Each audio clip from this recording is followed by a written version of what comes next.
ये बात है उस समय की, जब आगरा मुगल सल्तनत की राजधानी हुआ करता था। शहर अपनी पूरी शानो शौकत पर था। यमुना के किनारे बना भव्य किला आसमान से बातें करता था और बाजारों में दुनिया भर के व्यापारी अपनी दुकानें सजाए बैठे थे।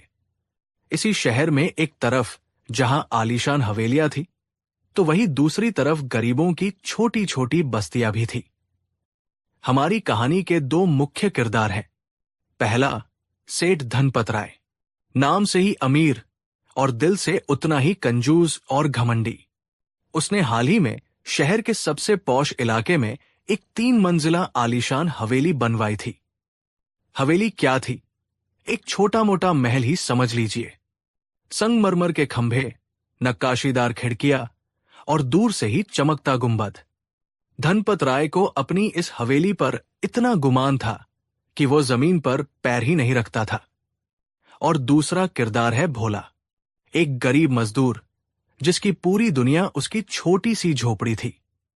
किस्मत देखिए, भोला की झोपड़ी ठीक सेठ धनपत राय की नई नवेली हवेली के बगल में थी, जहां एक तरफ आसमान छूती इमारत थी, वहीं दूसरी तरफ जमीन से जुड़ी एक घासफूस की कुटिया।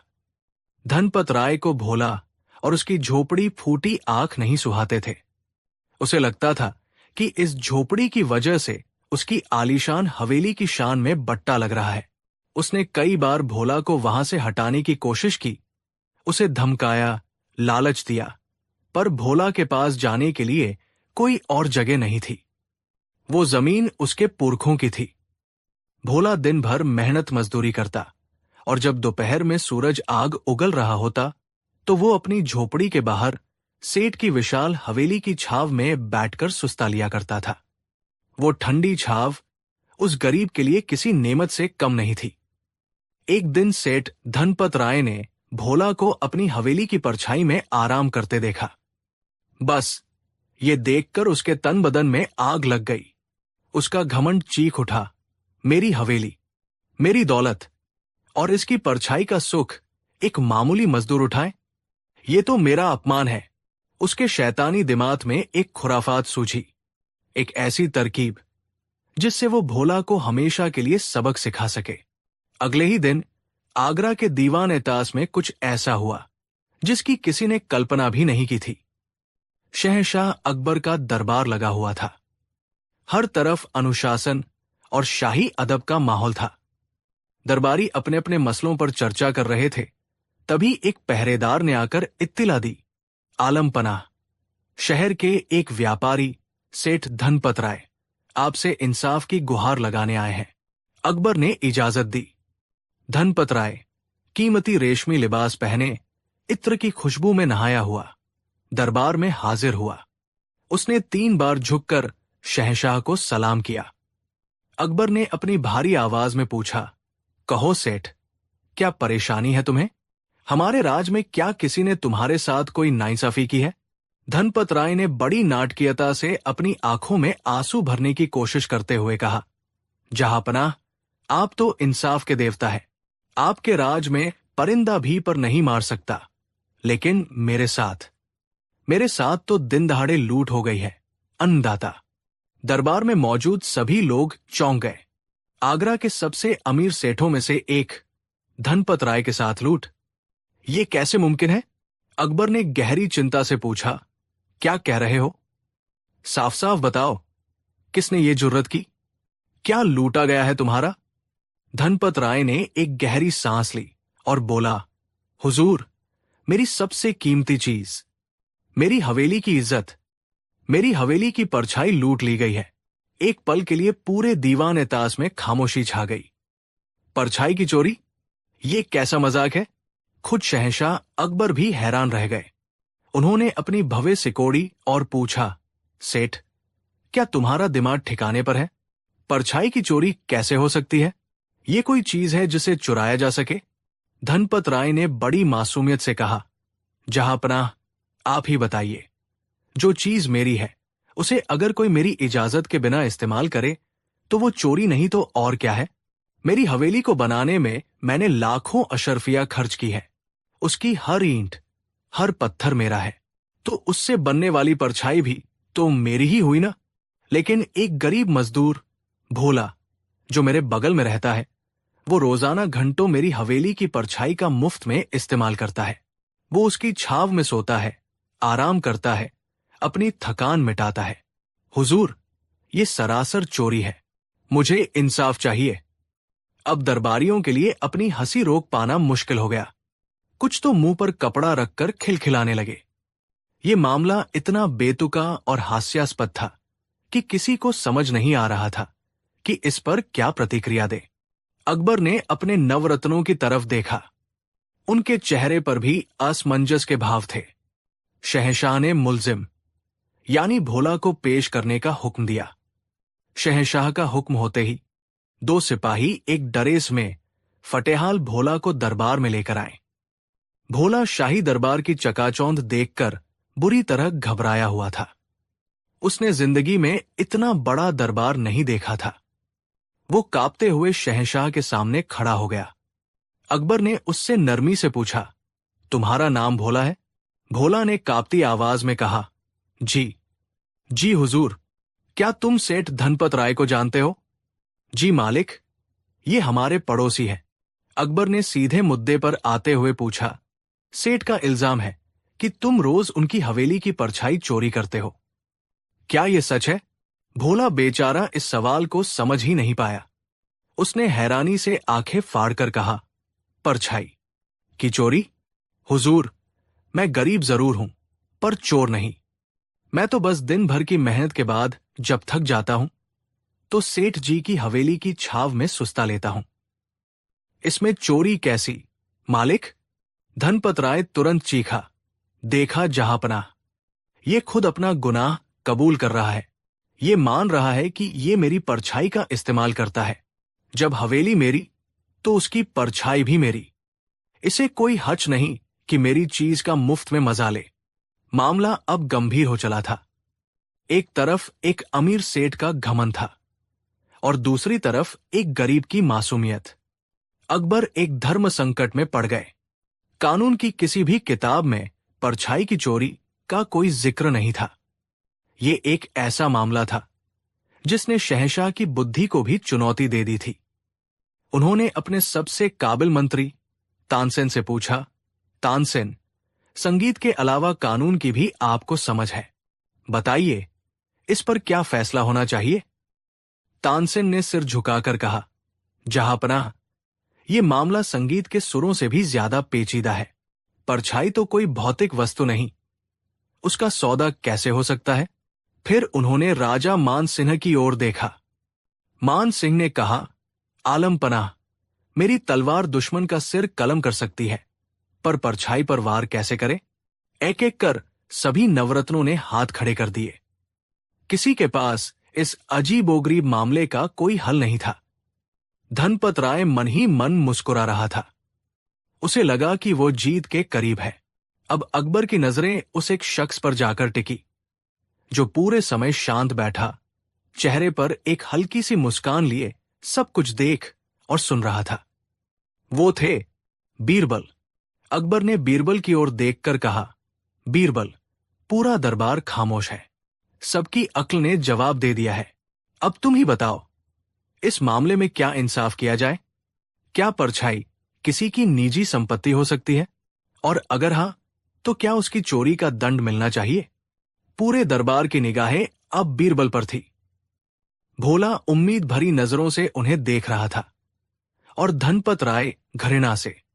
बीरबल अपनी जगह से उठे, शहंशाह को सलाम किया और फिर सेठ धनपत राय की ओर मुड़कर बोले, सेठ जी, आपकी बात में दम तो है।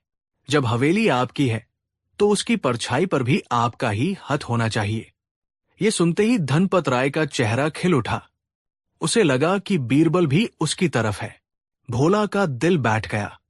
उसे लगा कि अब उसे सजा मिलकर ही रहेगी।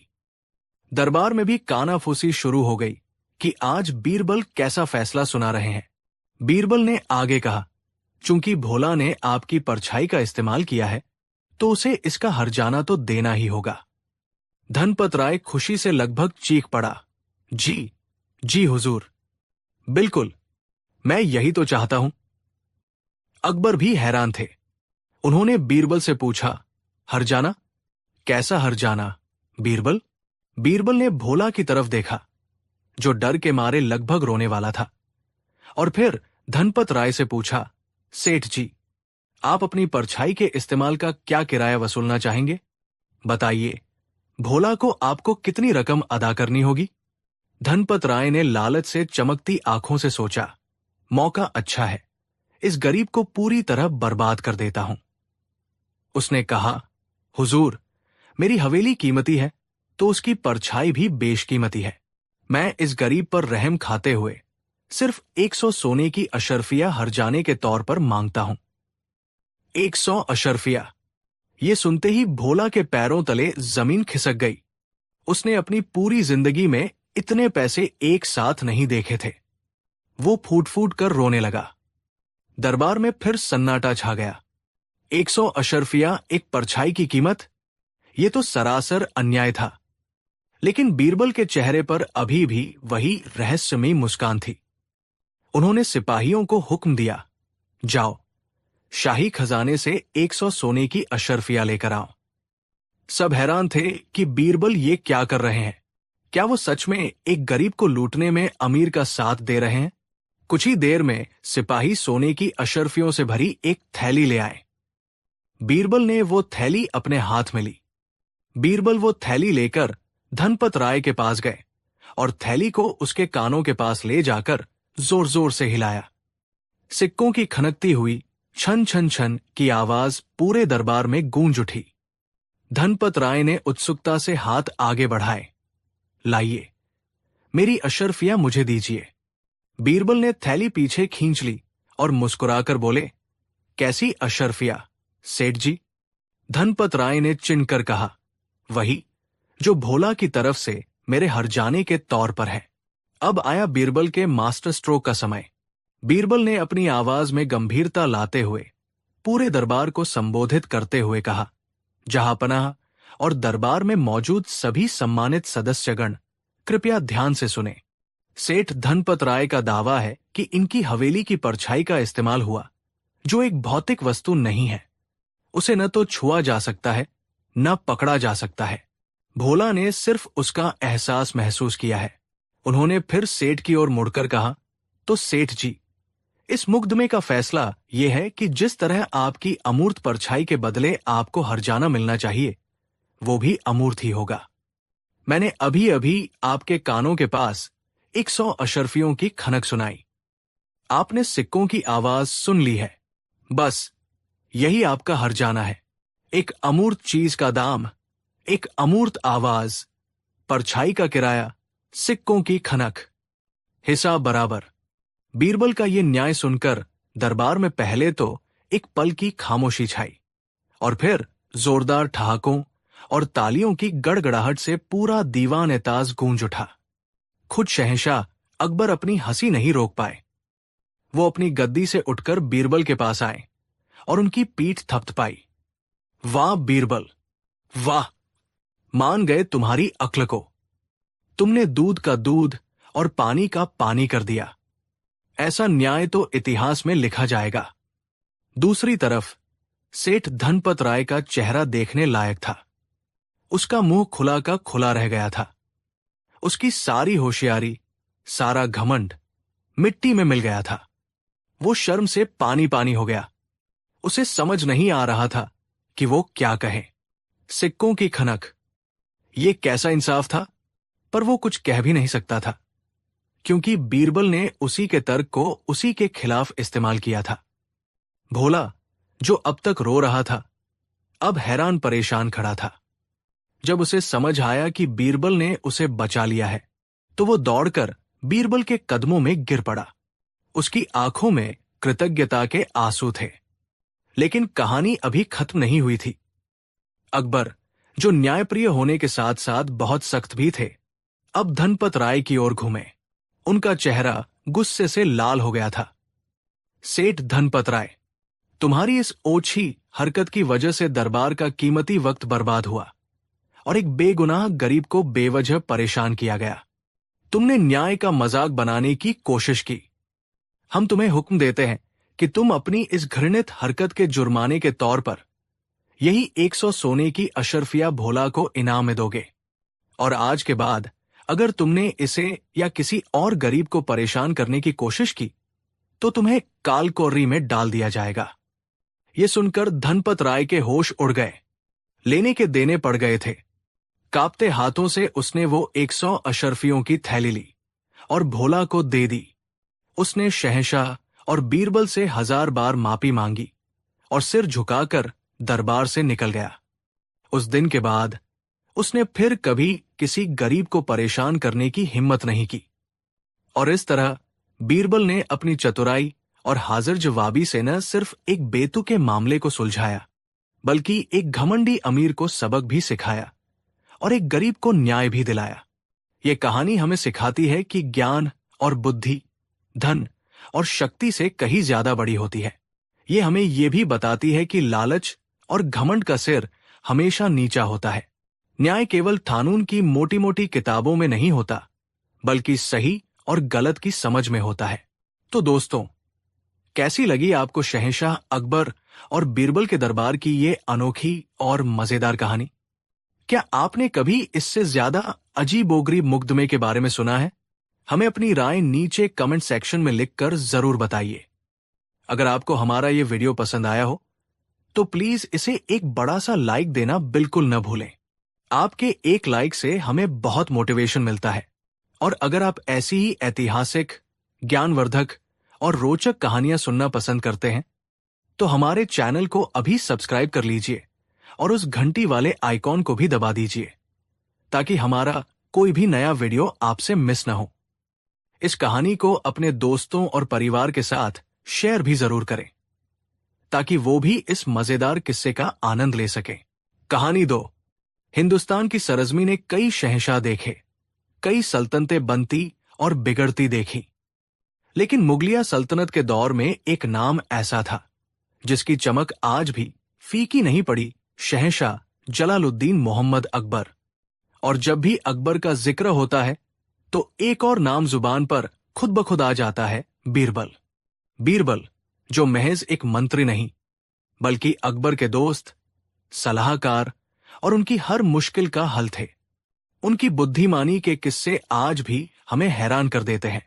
आज हम आपको उसी दौर में ले चलते हैं और सुनाते हैं एक ऐसी कहानी जो कला, लालच और अद्भुत न्याय की मिसाल है। ये कहानी है एक गरीब कवि, एक पत्थर दिल सेठ और बीरबल के उस अनोखे इंसाफ की, जिसने साबित कर दिया कि बुद्धि की तलवार के आगे हर अकड़ टूट जाती है। ये उन दिनों की बात है जब आगरा मुगल सल्तनत की राजधानी हुआ करता था। शहर में हर तरफ रौनक थी।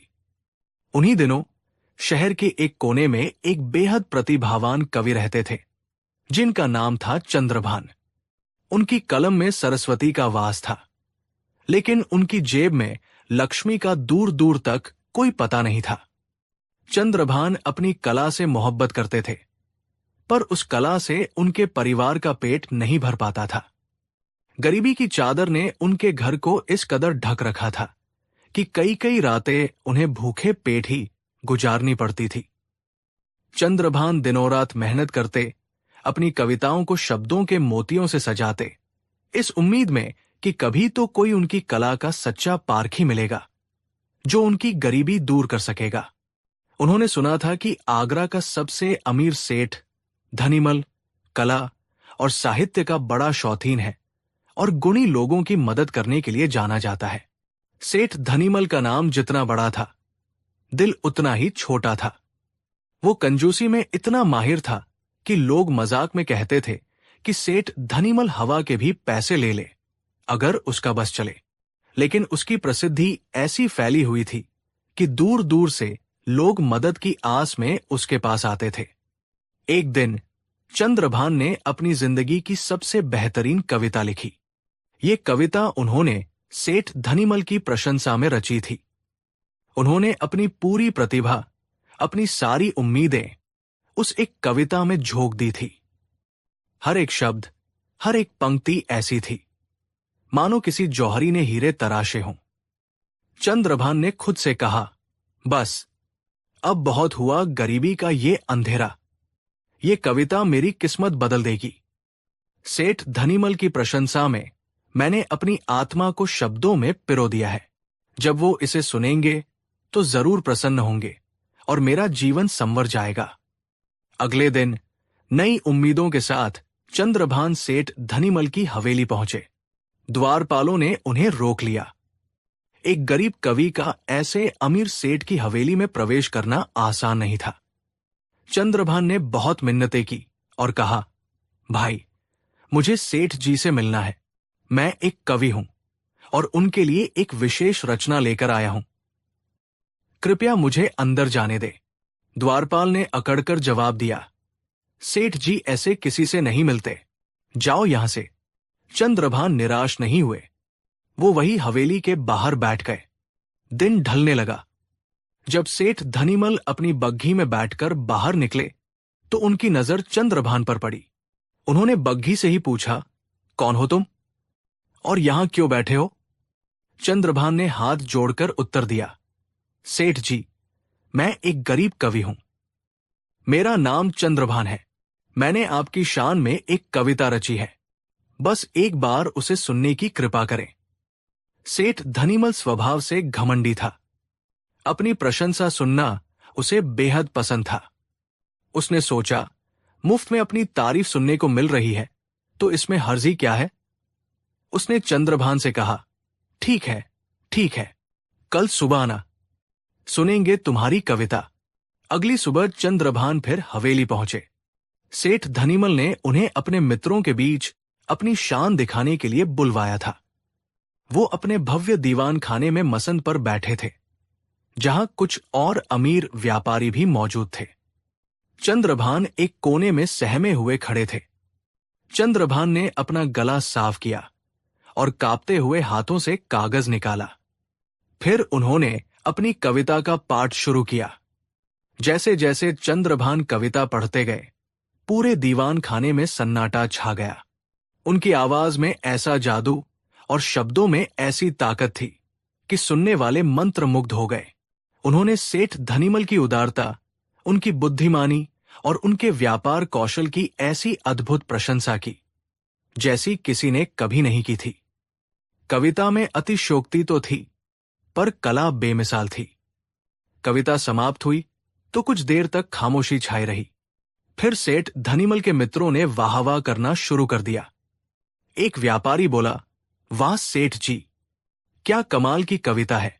इस कवि ने तो आपको साक्षात कुबेर का अवतार बता दिया। दूसरे व्यापारी ने कहा, अद्भुत, मैंने आज तक ऐसी रचना नहीं सुनी।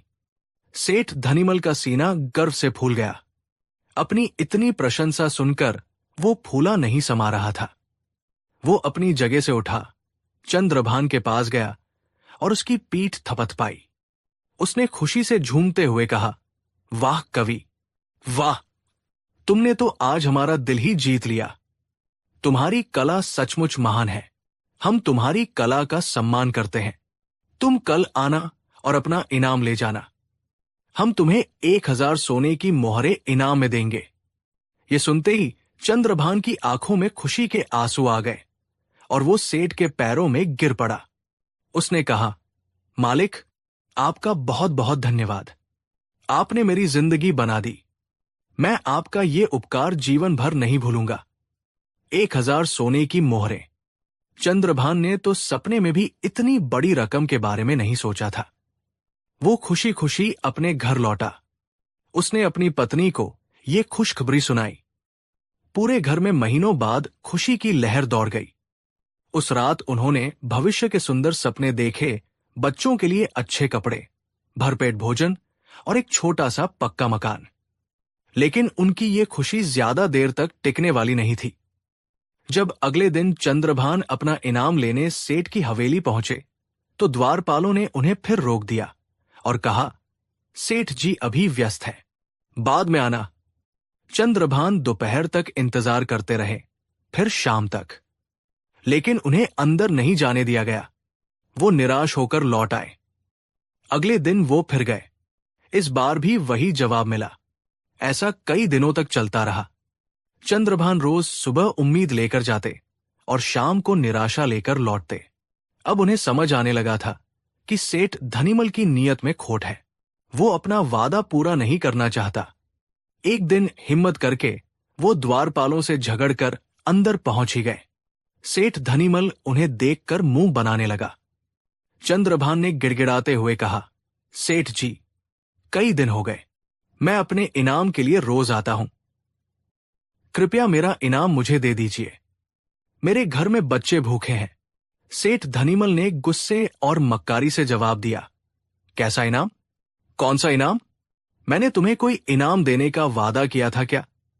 चंद्रभान हैरानी से बोला, सेठ जी, आप ये क्या कह रहे हैं? आपने सबके सामने मुझे 1000 सोने की मोहरें देने का वादा किया था। सेठ धनीमल हंसते हुए बोला, अरे भोले कवि, तुमने अपनी कविता से मेरे कानों को आनंद दिया। मैंने अपनी प्रशंसा से तुम्हारे मन को खुश कर दिया। बात बराबर हो गई। हिसाब चुकता। अब जाओ यहां से और दोबारा अपनी शक्ल मत दिखाना। सेठ के सिपाहियों ने चंद्रब को धक्के मारकर हवेली से बाहर निकाल दिया। चंद्रभान सड़क पर गिर पड़ा और उसकी आंखों से आंसू बहने लगे। ये चंद्रभान के लिए किसी वज्रपात से कम नहीं था। उनकी सारी उम्मीदें, सारे सपने एक पल में चकनाचूर हो गए थे। उन्हें अपनी कला से, अपनी मेहनत से घृणा होने लगी। वो अपमान और दुख के बोझ तले दब गए। कई दिन तक वो घर से बाहर नहीं निकले। उनके घर में फिर से फाकों की नौबत आ गई। उनकी पत्नी ने उन्हें हिम्मत देते हुए कहा, स्वामी, निराश मत होइए। सुना है बादशाह अकबर के दरबार में बीरबल नाम के एक मंत्री है जो बहुत बुद्धिमान और न्यायप्रिय है। वो गरीबों की मदद करते हैं। आप उनके पास जाइए, शायद वही कोई रास्ता निकालें। पत्नी की बात सुनकर चंद्रभान की आंखों में एक आखिरी उम्मीद की किरण जागी। उन्होंने फैसला किया कि वो शहंशाह के दरबार में जाकर न्याय की गुहार लगाएंगे। अगले दिन चंद्रभान किसी तरह मुगल दरबार तक पहुंच गए। सिपाहियों ने उन्हें रोका, पर उनकी दयनीय हालत देखकर एक सिपाही ने उन्हें अपनी फरियाद रखने का मौका दे दिया। चंद्रभान को बादशाह अकबर के सामने पेश किया गया। अकबर ने पूछा, कौन हो तुम और तुम्हारी फरियाद क्या है? चंद्रभान ने रोते रोते अपनी पूरी कहानी बादशाह को सुनाई। कैसे उन्होंने कविता रची, कैसे सेठ धनीमल ने इनाम का वादा किया और फिर कैसे वो अपने वादे से मुकर गया। पूरी सभा खामोशी से उसकी कहानी सुन रही थी। बीरबल के चेहरे पर एक गंभीर भाव था। अकबर ने गुस्से में कहा, यह तो बहुत बड़ा अन्याय है, एक कलाकार का ऐसा अपमान। हम इस मामले की पूरी जांच करेंगे। सैनिकों, जाओ और फौरन सेठ धनीमल को दरबार में हाजिर करो।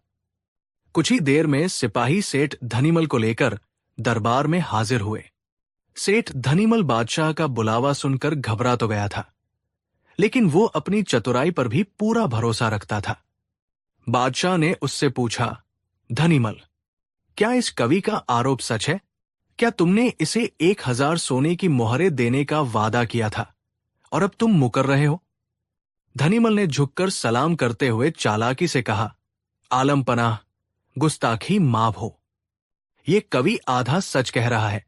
ये सच है कि ये मेरे पास आया था और इसने मेरी प्रशंसा में एक कविता सुनाई थी।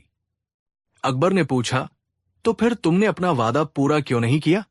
सेठ ने जवाब दिया, जहांपनाह, यही तो सारा फेर है। मैंने इसे इनाम देने का वादा किया ही नहीं था। जरा सोचिए, मैं एक व्यापारी हूं, हर चीज का मोल समझता हूं। इस कवि ने मुझे अपनी कविता सुनाई। मैंने उसे सुना और आनंद लिया। इसने मुझे कोई वस्तु तो नहीं दी जिसे मैं छू सकूं या रख सकूं। इसने तो बस कुछ शब्द हवा में उछाले जो मेरे कानों तक पहुंचे और तत्म हो गए। जैसे इसके शब्दों ने मेरे कानों को सुख दिया, वैसे ही मेरी प्रशंसा के शब्दों ने इसके मन को सुख दिया। हिसाब तो बराबर हो गया। जहांपनाह, अब इनाम किस बात का? सेठ धनीमल की दलील सुनकर पूरा दरबार सन्न रह गया। कानूनी तौर पर उसकी बात में दम लग रहा था। बादशाह अकबर भी सोच में पड़ गए। उन्हें गुस्सा तो बहुत आ रहा था, पर न्याय का तकाजा था कि बिना सबूत के सजा न दी जाए। चंद्रभान का चेहरा फिर से उतर गया। तभी बीरबल मुस्कुराए। उनकी आंखों में एक छास चमक थी, जिसे देखकर अकबर समझ गए कि बीरबल के दिमाग में कोई तरकीब आ गई है। बीरबल ने अकबर से कहा, जहांपनाह, अगर आप इजाजत दें तो इस मामले का फैसला मैं करना चाहूंगा। अकबर ने कहा, इजाजत है बीरबल, हमें तुम पर पूरा भरोसा है। तुम जो भी फैसला करोगे हमें मंजूर होगा। बीरबल सेठ धनीमल की ओर मुड़े और बोले, सेठ जी, आपकी दलील बहुत दिलचस्प है। आपने कहा कि कवि ने आपको कुछ दिया नहीं, बस सुनाया, तो आपको भी उसे कुछ देना नहीं चाहिए, बस। खैर, आप एक काम कीजिए। आपने कवि को 1000 सोने की मोहरें देने का वादा किया था। आप कल दरबार में 1000 सोने की मोहरें लेकर हाजिर हों। आपका न्याय कल होगा। सेठ धनीमल हैरान हो गया, पर बीरबल ने उसे बीच में ही टोक दिया, सेठ जी, घबराइए मत। ये मोहरें आपको कवि को देनी नहीं पड़ेंगी। बस जैसा मैंने कहा है वैसा कीजिए। इन्हें लेकर कल दरबार में हाजिर हो जाइए। सेठ धनीमल की जान में जान आई। उसने सोचा, सिर्फ मोहरें लेकर ही तो जाना है, देनी तो है नहीं। वो खुशी खुशी मान गया। अगले दिन पूरा दरबार खचाखच भरा हुआ था। हर कोई ये देखने आया था कि बीरबल इस अनोखे मामले का फैसला कैसे करते हैं। सेठ धनीमल एक बड़ी सी थैली में 1000 सोने की मोहरें लेकर दरबार में हाजिर हुआ। चंद्रभान भी एक कोने में उदास खड़ा था। बीरबल ने 2 सैनिकों को इशारा किया। सैनिक एक बड़ा सा आईना लेकर आए और उसे सेठ धनीमल के सामने रख दिया। बीरबल ने सेठ से कहा, सेठ जी, अपनी सोने की मोहरों की थैली इस आईने के सामने लाइए। सेठ ने हिचकिचाते हुए ऐसा ही किया। फिर बीरबल ने आदेश दिया, अब इस थैली को जोर जोर से हिलाइए ताकि मोहरों की खनक सबको सुनाई दे। सेठ धनीमल को कुछ समझ नहीं आ रहा था, पर उसने आदेश का पालन किया। उसने थैली को हिलाना शुरू किया। छन छन छन छन सोने के सिक्कों की मधुर ध्वनि पूरे दरबार में गूंजने लगी। बीरबल ने उसे काफी देर तक ऐसा करने दिया। फिर बीरबल कवि चंद्रभान की ओर मुड़े और उसे आगे बुलाया। बीरबल ने मुस्कुराते हुए पूछा, आपने सेठ जी को अपनी कविता सुनाकर आनंद दिया था, है ना? चंद्रभान ने उत्तर दिया, जी हुजूर। बीरबल ने कहा, और सेठ जी का कहना है कि सुने हुए का भुगतान देखा या सुना ही जा सकता है। फिर बीरबल सेठ धनीमल की ओर घूमे और ऊंची आवाज में बोले, तो न्याय ये कहता है कि जिस तरह कवि ने आपको अपनी कला का केवल शब्द और ध्वनि दी, उसी तरह आपको भी उसे अपने इनाम का केवल प्रतिबिंब और ध्वनि देनी चाहिए। कवि जी, बीरबल ने आईने की तरफ इशारा करते हुए चंद्रभान से कहा, आईने में दिख रही इन सोने की मोहरों के प्रतिबिंब को देखिए। ये आपका इनाम है और इन सिक्कों की खनक को सुनिए। ये भी आपका इनाम है। जाइए, अपना इनाम ले लीजिए। बीरबल की बात सुनते ही पूरे दरबार में पहले तो एक पल का सन्नाटा छा गया और फिर जोरदार हंसी के फव्वारे छूट पड़े। खुद बादशाह अकबर भी अपनी हंसी नहीं रोक पाए। जैसा सवाल था, बीरबल ने वैसा ही जवाब दिया था। सेठ धनीमल का चेहरा शर्म से लाल हो गया। उसकी सारी चतुराई धरी की धरी रह गई थी। वो भरी सभा में एक तमाशा बनकर रह गया था। अकबर ने हंसते हुए कहा, वाह बीरबल, वाह, मान गए तुम्हारी बुद्धि को। तुमने दूध का दूध और पानी का पानी कर दिया। जैसा सेठ वैसा न्याय। फिर अकबर का चेहरा गंभीर हो गया। उन्होंने सेठ धनीमल से कहा, सेठ धनीमल, तुम्हें शर्म आनी चाहिए। तुमने न सिर्फ एक कलाकार का अपमान किया, बल्कि अपने वचन को तोड़कर दरबार का कीमती वक्त भी बर्बाद किया। तुम्हारा न्याय यह है कि तुम अभी इसी वक्त ये 1000 सोने की मोहरें कवि चंद्रभान को दोगे और दरबार का समय बर्बाद करने के जुर्म में तुम 1000 मोहरें और शाही खजाने में जमा कराओगे। बादशाह का हुक्म सुनकर सेठ धनीमल के पैरों तले जमीन खिसक गई। वो जहां एक भी मोहर नहीं देना चाहता था, वहां उसे 2000 मोहरें देनी पड़ रही थी। कांपते हुए हाथों से उसने सोने की मोहरों से भरी थैली चंद्रभान को दे दी। चंद्रभान की आंखों में खुशी के आंसू थे। उसने झुककर बादशाह अकबर और बीरबल को सलाम किया और कहा, शहंशाह की जय हो, बीरबल जी की जय हो। आपने आज एक कलाकार की कला को मरने से बचा लिया। मैं आपका ये एहसान जिंदगी भर नहीं भूलूंगा। सेठ धनीमल शर्मिंदा होकर दरबार से चला गया। उसे अपने लालच और अपनी चालाकी का फल मिल चुका था। चंद्रभान उन मोहरों से अपने घर लौटा और उसके जीवन से गरीबी का अंधेरा हमेशा के लिए छंट गया। दरबार के बाद अकबर ने बीरबल से कहा, बीरबल, आज तुमने एक बार फिर साबित कर दिया कि तुम्हारे जैसा बुद्धिमान इस पूरी सल्तनत में कोई नहीं है। तुमने जिस तरह उस कंजूस सेठ को उसी की भाषा में जवाब दिया, वो काबिले तारीफ था। बीरबल ने विनम्रता से उत्तर दिया, जहांपनाह, ये तो बस आपके प्रताप का असर है। मैंने तो बस न्याय का आईना दिखाया। कला और कलाकार का सम्मान करना हर सभ्य समाज का कर्तव्य है। जब शब्दों का मोल चुकाने की बारी आए तो उसे सिक्कों की खनक से ही पूरा करना चाहिए, केवल हवा हवाई बातों से नहीं। ये कहानी हमें सिखाती है कि वचन का मूल्य अनमोल होता है और कला का कभी अपमान नहीं करना चाहिए। लालच और चतुराई शायद कुछ समय के लिए आपको बचा लें, लेकिन अंत में जीत हमेशा सच्चाई और न्याय की ही होती है। बीरबल ने अपनी बुद्धि से न केवल एक गरीब कवि को उसका हक दिलाया, बल्कि समाज को एक बड़ा सबक भी सिखाया। कहानी 3। आज हम आपको कोई मामूली किस्सा नहीं सुनाने वाले। ये उस दिन की कहानी है जब आगरा के शहंशाह जलालुद्दीन मोहम्मद अकबर अपने गुरूर और बुद्धिमानी के शिखर पर थे। उन्हें लगता था कि दुनिया में कोई ऐसा नहीं जो उन्हें धोखा दे सके, उन्हें मूर्ख बना सके।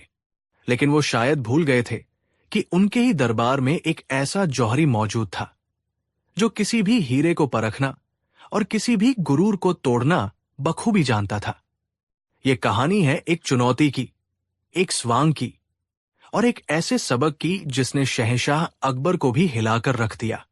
तो अपनी कुर्सी कसकर पकड़ लीजिए, क्योंकि आज की कहानी आपको हंसाएगी, चौंकाएगी और सोचने पर मजबूर कर देगी कि क्या सच में कोई भी इंसान मूर्ख बनने से बच सकता है। वो सर्दियों की एक सुहानी सुबह थी। आगरा के किले में धूप खिल रही थी और दीवान-ए-खास में हसीम जाग का दौर चल रहा था। शहंशाह अकबर आज बेहद अच्छे मूड में थे। उन्होंने हाल ही में एक पड़ोसी राज्य के साथ एक बहुत ही जटिल संधि को सफलतापूर्वक अंजाम दिया था और अपनी कूटनीतिक जीत से फूले नहीं समा रहे थे। अकबर ने अपने दरबारियों की ओर देखकर कहा, हमने सुना है कि दुनिया में तरह तरह के लोग होते हैं, चालाक, भोले, ईमानदार, बेईमान और कुछ महामूर्ख भी होते हैं। क्यों बीरबल, क्या तुमने कभी किसी महामूर्ख को देखा है? सभी दरबारी हंस पड़ते हैं। बीरबल, जो हमेशा की तरह शांत खड़े थे, मुस्कुराए। जी जहांपनाह, ये दुनिया ऐसे नमूनों से भरी पड़ी है। आप हुक्म करें तो मैं कल ही ऐसे 10-20 लोगों को दरबार में पेश कर सकता हूं। अकबर ने एक ठहाका लगाया। हां, हमें यकीन है बीरबल, तुम ये कर सकते हो। लेकिन एक बात बताओ, क्या तुम्हें लगता है कि कोई हमें यानी शहंशाह को मूर्ख बना सकता है? ये सवाल सुनते ही दरबार में सन्नाटा छा गया। ये एक सीधी चुनौती थी। कोई भी दरबारी हां कहने की हिम्मत नहीं कर सकता था। मुल्ला दो प्याजा जैसे बीरबल के विरोधी मन ही मन खुश हुए। उन्हें लगा कि आज बीरबल के पास कोई जवाब नहीं होगा। एक पल की खामोशी के बाद बीरबल ने अपनी आंखों में एक शरारती चमक के साथ कहा, जहांपनाह, आप तो पूरी सल्तनत की अक्ल के मालिक हैं। आपको कौन मूर्ख बना सकता है? लेकिन क्या बीरबल? साफ साफ कहो, अकबर ने पूछा। लेकिन जहांपनाह, इंसान अपनी आदतों और कमजोरियों का गुलाम होता है। कभी कभी इंसान का लालच, उसका गुरूर या उसकी कोई तीव्र इच्छा उसे कुछ पल के लिए अंधा कर देती है, और उसी पल में सबसे बुद्धिमान व्यक्ति भी मूर्ख बन सकता है। अकबर का चेहरा थोड़ा गंभीर हो गया। उन्हें बीरबल की ये बात अपनी शान के खिलाफ लगी। उन्होंने अकड़ के साथ कहा, बीरबल, तुम कहना क्या चाहते हो? क्या तुम ये कह रहे हो कि हमें भी मूर्ख बनाया जा सकता है? ये नामुमकिन है। हम अकबर हैं, हमारी नजरें बाज की तरह हैं। हम इंसान को देखकर उसकी नीयत भांप लेते हैं। बीरबल झुककर बोले, जहां पनाह की नजर और अक्ल पर किसे शक हो सकता है? मैं तो बस एक सामान्य बात कह रहा था। नहीं, आज ये साबित होकर रहेगा। हम तुम्हें चुनौती देते हैं, बीरबल, तुम हमें मूर्ख बनाकर दिखाओ।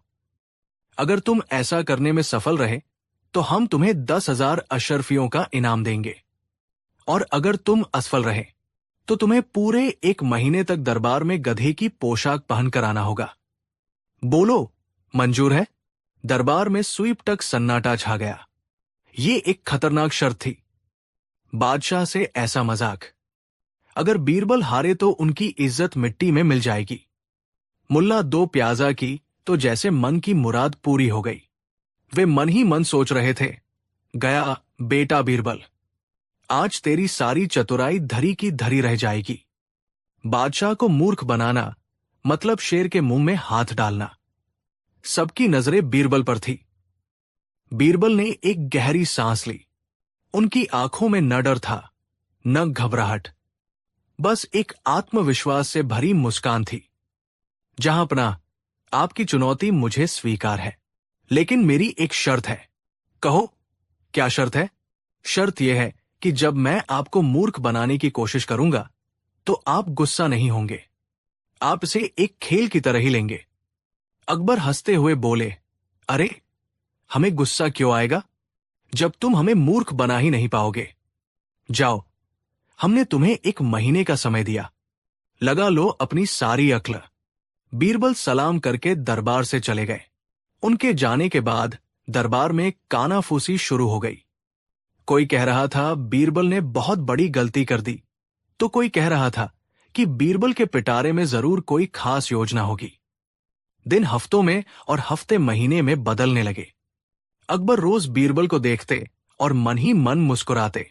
उन्हें लगने लगा था कि बीरबल ने हार मान ली है और अब बस अपनी सजा से बचने के लिए समय काट रहे हैं। दरबार के बाकी लोग भी लगभग इस चुनौती को भूल चुके थे। एक दिन अकबर ने बीरबल से कहा, क्यों बीरबल, लगता है तुम्हारी चतुराई ने जवाब दे दिया। महीना पूरा होने वाला है, गधे की पोशाक सिलवा ली या नहीं? दरबारी हंसने लगते हैं। बीरबल ने मुस्कुराकर जवाब दिया, जहां पनाह, सब्र का फल मीठा होता है। सही वक्त का इंतजार कीजिए। और फिर जब चुनौती का आखिरी हफ्ता बचा था, तब आगरा के बाजारों में एक खबर आग की तरह फैली। एक ईरानी सौदागर आया है, जिसके पास दुनिया का सबसे अनोखा और दिव्य घोड़ा है। आगरा के मुख्य बाजार में एक ईरानी सौदागर, जिसने अपना चेहरा आधा ढका हुआ था, एक मंच पर खड़ा था। उसके आसपास भारी भीड़ जमा थी। वो सौदागर कोई मामूली सौदागर नहीं लग रहा था। उसकी बातें किसी जादूगर की तरह थी। वो अपने घोड़े के ऐसे गुणगान करता कि सुनने वाला मंत्रमुग्ध हो जाए। ऊंची आवाज में वो कह रहा था, ए आगरा के लोगों, मैं ईरान से चलकर आया हूं और अपने साथ कोई मामूली जानवर नहीं, बल्कि परियों की दुनिया का एक नगीना लाया हूं। एक ऐसा घोड़ा जो हवा से बातें करता है, एक ऐसा घोड़ा जिसके शरीर से रात में रोशनी निकलती है, एक ऐसा घोड़ा जो अपने मालिक के मन की बात समझ लेता है। ये घोड़ा नहीं, ये खुदा का एक करिश्मा है। ये खबर उड़ते उड़ते महल तक भी पहुंची। अकबर को घोड़ों का बहुत शौक था। उनके पास दुनिया के बेहतरीन अस्तबलों से लाए गए एक से बढ़कर एक घोड़े थे। जब उन्होंने इस दिव्य घोड़े के बारे में सुना तो उनकी उत्सुकता जाग उठी। अकबर ने अपने खास सिपाही से कहा, जाओ, उस ईरानी सौदागर को फौरन हमारे सामने पेश करो। हम भी तो देखें कि उसके घोड़े में ऐसा क्या खास है। कुछ ही देर में वो ईरानी सौदागर अकबर के सामने दीवान-ए खास में खड़ा था। उसने अब भी अपना चेहरा थोड़ा ढका हुआ था। अकबर बोले, हमने तुम्हारे घोड़े के बहुत चर्चे सुने हैं। सौदागर, कहाँ है वो नायाब घोड़ा?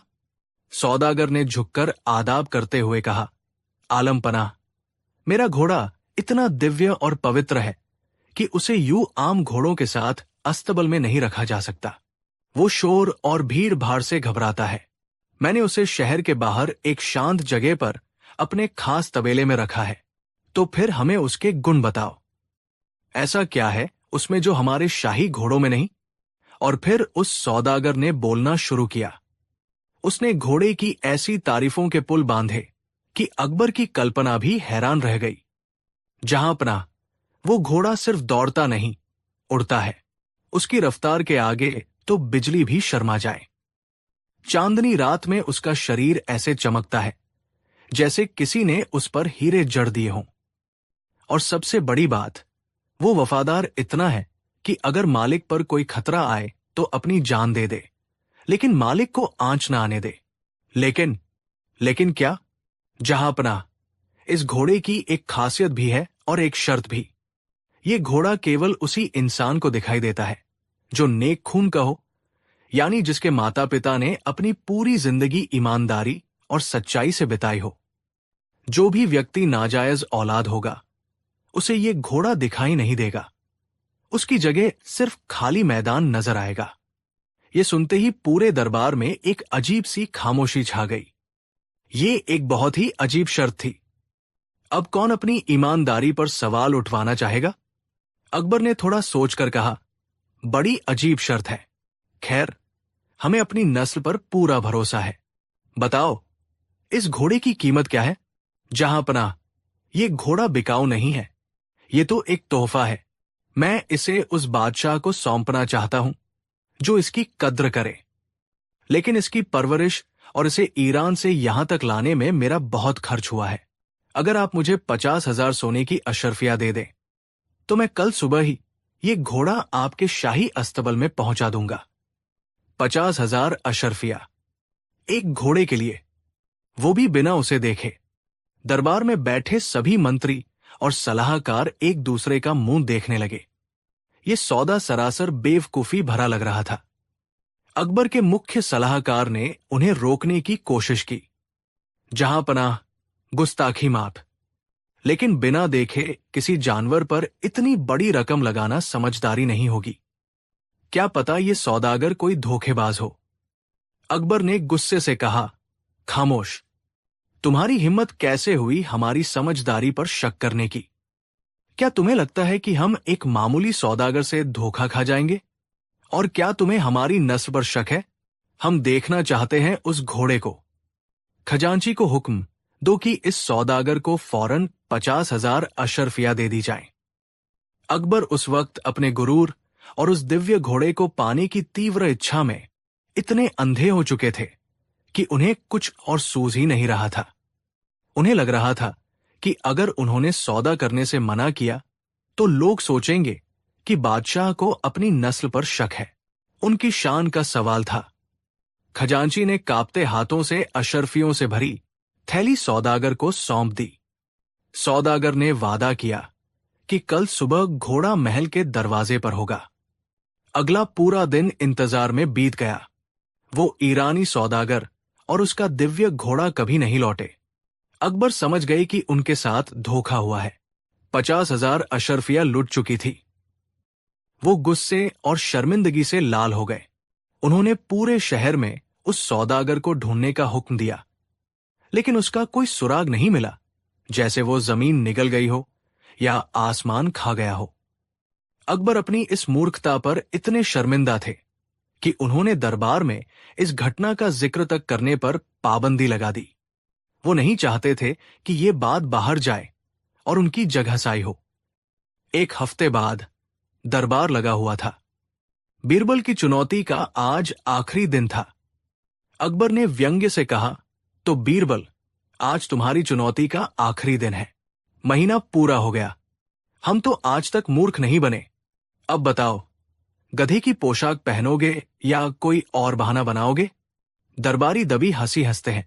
बीरबल ने शांत भाव से मुस्कुराते हुए कहा, जहांपनाह, मैं तो अपनी चुनौती कब की पूरी कर चुका। मैंने तो आपको मूर्ख बना भी दिया। अकबर हैरानी और गुस्से से बोले, क्या बकवास है? कब कब बनाया तुमने हमें मूर्ख?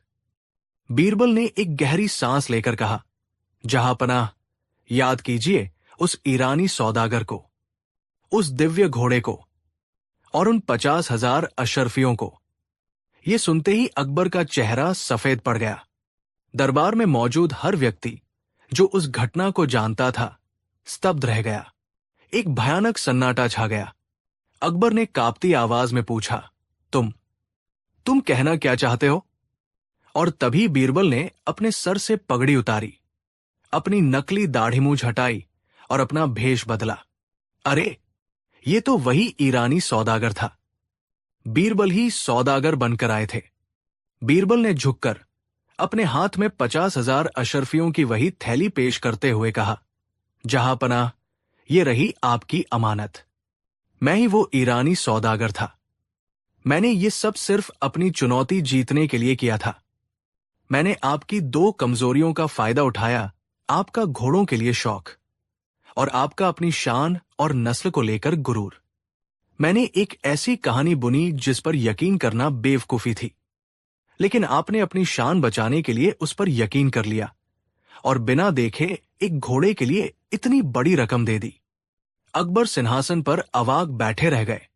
उन्हें यकीन नहीं हो रहा था कि उनके सबसे भरोसेमंद सलाहकार ने ही उन्हें इस तरह मूर्ख बनाया था। उनका चेहरा शर्मिंदगी से झुक गया। जो दरबारी बीरबल पर हंस रहे थे, उनकी बोलती बंद हो गई। बीरबल ने विनम्रता से कहा, गुस्ताखी माफ हो जहांपनाह।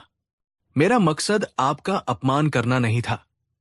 मैं तो बस ये साबित करना चाहता था कि कोई भी इंसान कितना ही बुद्धिमान क्यों न हो, अगर उसे उसकी कमजोरी से पकड़ा जाए तो उसे मूर्ख बनाया जा सकता है। आप शहंशाह हैं, लेकिन है तो इंसान ही। अकबर कुछ देर तक खामोश रहे। पूरा दरबार सांस रोके उनके अगले कदम का इंतजार कर रहा था। फिर धीरे धीरे अकबर के चेहरे का तनाव कम हुआ और उनके होठों पर एक मुस्कान आई। और फिर वो जोर जोर से हंसने लगे। उनका ठहाका पूरे दरबार में गूंज उठा। हंसते हुए अकबर बोले, मान गए बीरबल, मान गए। वाह, क्या कमाल का स्वांग रचा। तुमने न सिर्फ अपनी चुनौती जीती, बल्कि हमारी आंखें भी खोल दी। तुमने साबित कर दिया कि गुरूर और अंधा विश्वास अक्ल पर पर्दा डाल देते हैं। तुम सच में इस सल्तनत के सबसे कीमती रत्न हो। हम अपनी हार स्वीकार करते हैं। तुम इनाम के हकदार हो। अकबर ने बीरबल को गले लगा लिया और उन्हें 10,000 अशरफियों का इनाम भी दिया। तो दोस्तों, ये थी कहानी उस दिन की जब बीरबल ने अपनी चतुराई से शहंशाह अकबर को ही मूर्ख बना दिया। ये कहानी हमें सिखाती है कि हमें कभी भी अपनी बुद्धि या पद पर घमंड नहीं करना चाहिए।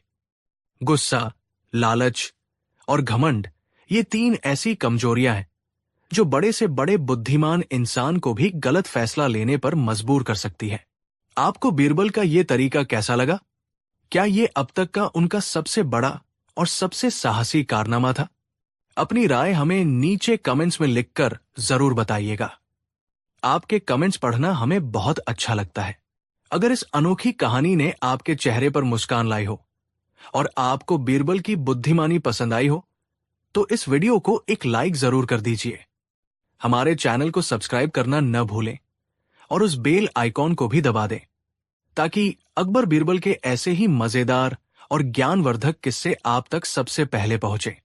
और हाँ, इस कहानी को अपने दोस्तों और परिवार के साथ शेयर करके उन्हें भी इस मजेदार किस्से का हिस्सा बनाएं। हम जल्द ही लौटेंगे एक और रोमांचक कहानी के साथ। तब तक के लिए अपना ख्याल रखें और हमेशा सीखते रहें। धन्यवाद। कहानी 4। ये उन दिनों की बात है जब आगरा में हर तरफ अमन और चैन था। यमुना नदी के किनारे, शहर की चहल पहल से दूर, एक घने बरगद के पेड़ के नीचे एक साधु ने आकर अपना डेरा जमाया। उस साधु का नाम था बाबा कालज्ञानी। उनके लंबे सफेद बाल और दाढ़ी माथे पर चमकता तेज और आंखों में एक अजीब सी कशिश थी जो किसी को भी अपनी ओर खींच ले। उन्होंने गेरुआ वस्त्र धारण कर रखा था और उनके हाथ में एक कमंडल के सिवा कुछ नहीं था। जल्द ही उनके चमत्कारों की कहानियां पूरे शहर में आग की तरह फैलने लगी। लोग कहते कि बाबा कालज्ञानी त्रिकालदर्शी है। वो किसी का भी चेहरा देखकर उसका भूत, वर्तमान और भविष्य बता देते हैं। किसी ने कहा कि उन्होंने बाबा को पानी पर चलते देखा है, तो कोई कहता कि बाबा अपनी दिव्य शक्ति से किसी भी बीमार को पल भर में ठीक कर देते हैं। शुरुआत में कुछ गरीब और दुखी लोग अपनी समस्याओं को लेकर उनके पास पहुंचे। बाबा आंखें बंद करते, कुछ मंत्र बुदबुदाते और फिर उन्हें कोई भस्म या जड़ी बूटी दे देते। हैरानी की बात यह थी कि लोगों को सच में आराम मिलने लगा। जिस औरत का बच्चा महीनों से बीमार था, वो ठीक हो गया। जिस किसान की फसल सूख रही थी, उसके खेत में बारिश हो गई। अब बाबा कालज्ञानी के आश्रम में भीड़ बढ़ने लगी। गरीब से लेकर अमीर व्यापारी तक हर कोई उनके दर्शन के लिए घंटों लाइन में खड़ा रहता। लोग सोना, चांदी, हीरे जवाहरात उनके चरणों में चढ़ाने लगे, लेकिन बाबा किसी भी भेंट को हाथ नहीं लगाते थे। वो मुस्कुराकर कहते, हम तो फकीर हैं, हमें धन दौलत का क्या मोह, ये सब गरीबों में बांट दो। उनके इस त्याग ने लोगों के मन में उनकी इज्जत और भी बढ़ा दी। उनका आश्रम एक विशाल लंगर में बदल गया, जहां हजारों लोग रोज मुफ्त में भोजन करते थे। धीरे धीरे ये खबर मुगल दरबार तक भी पहुंची। कई मंत्री और दरबारी भी छिप छिप कर बाबा के पास आशीर्वाद लेने जाने लगे। एक दिन शहंशाह अकबर ने अपने दरबारियों से इस चमत्कारी साधु के बारे में सुना।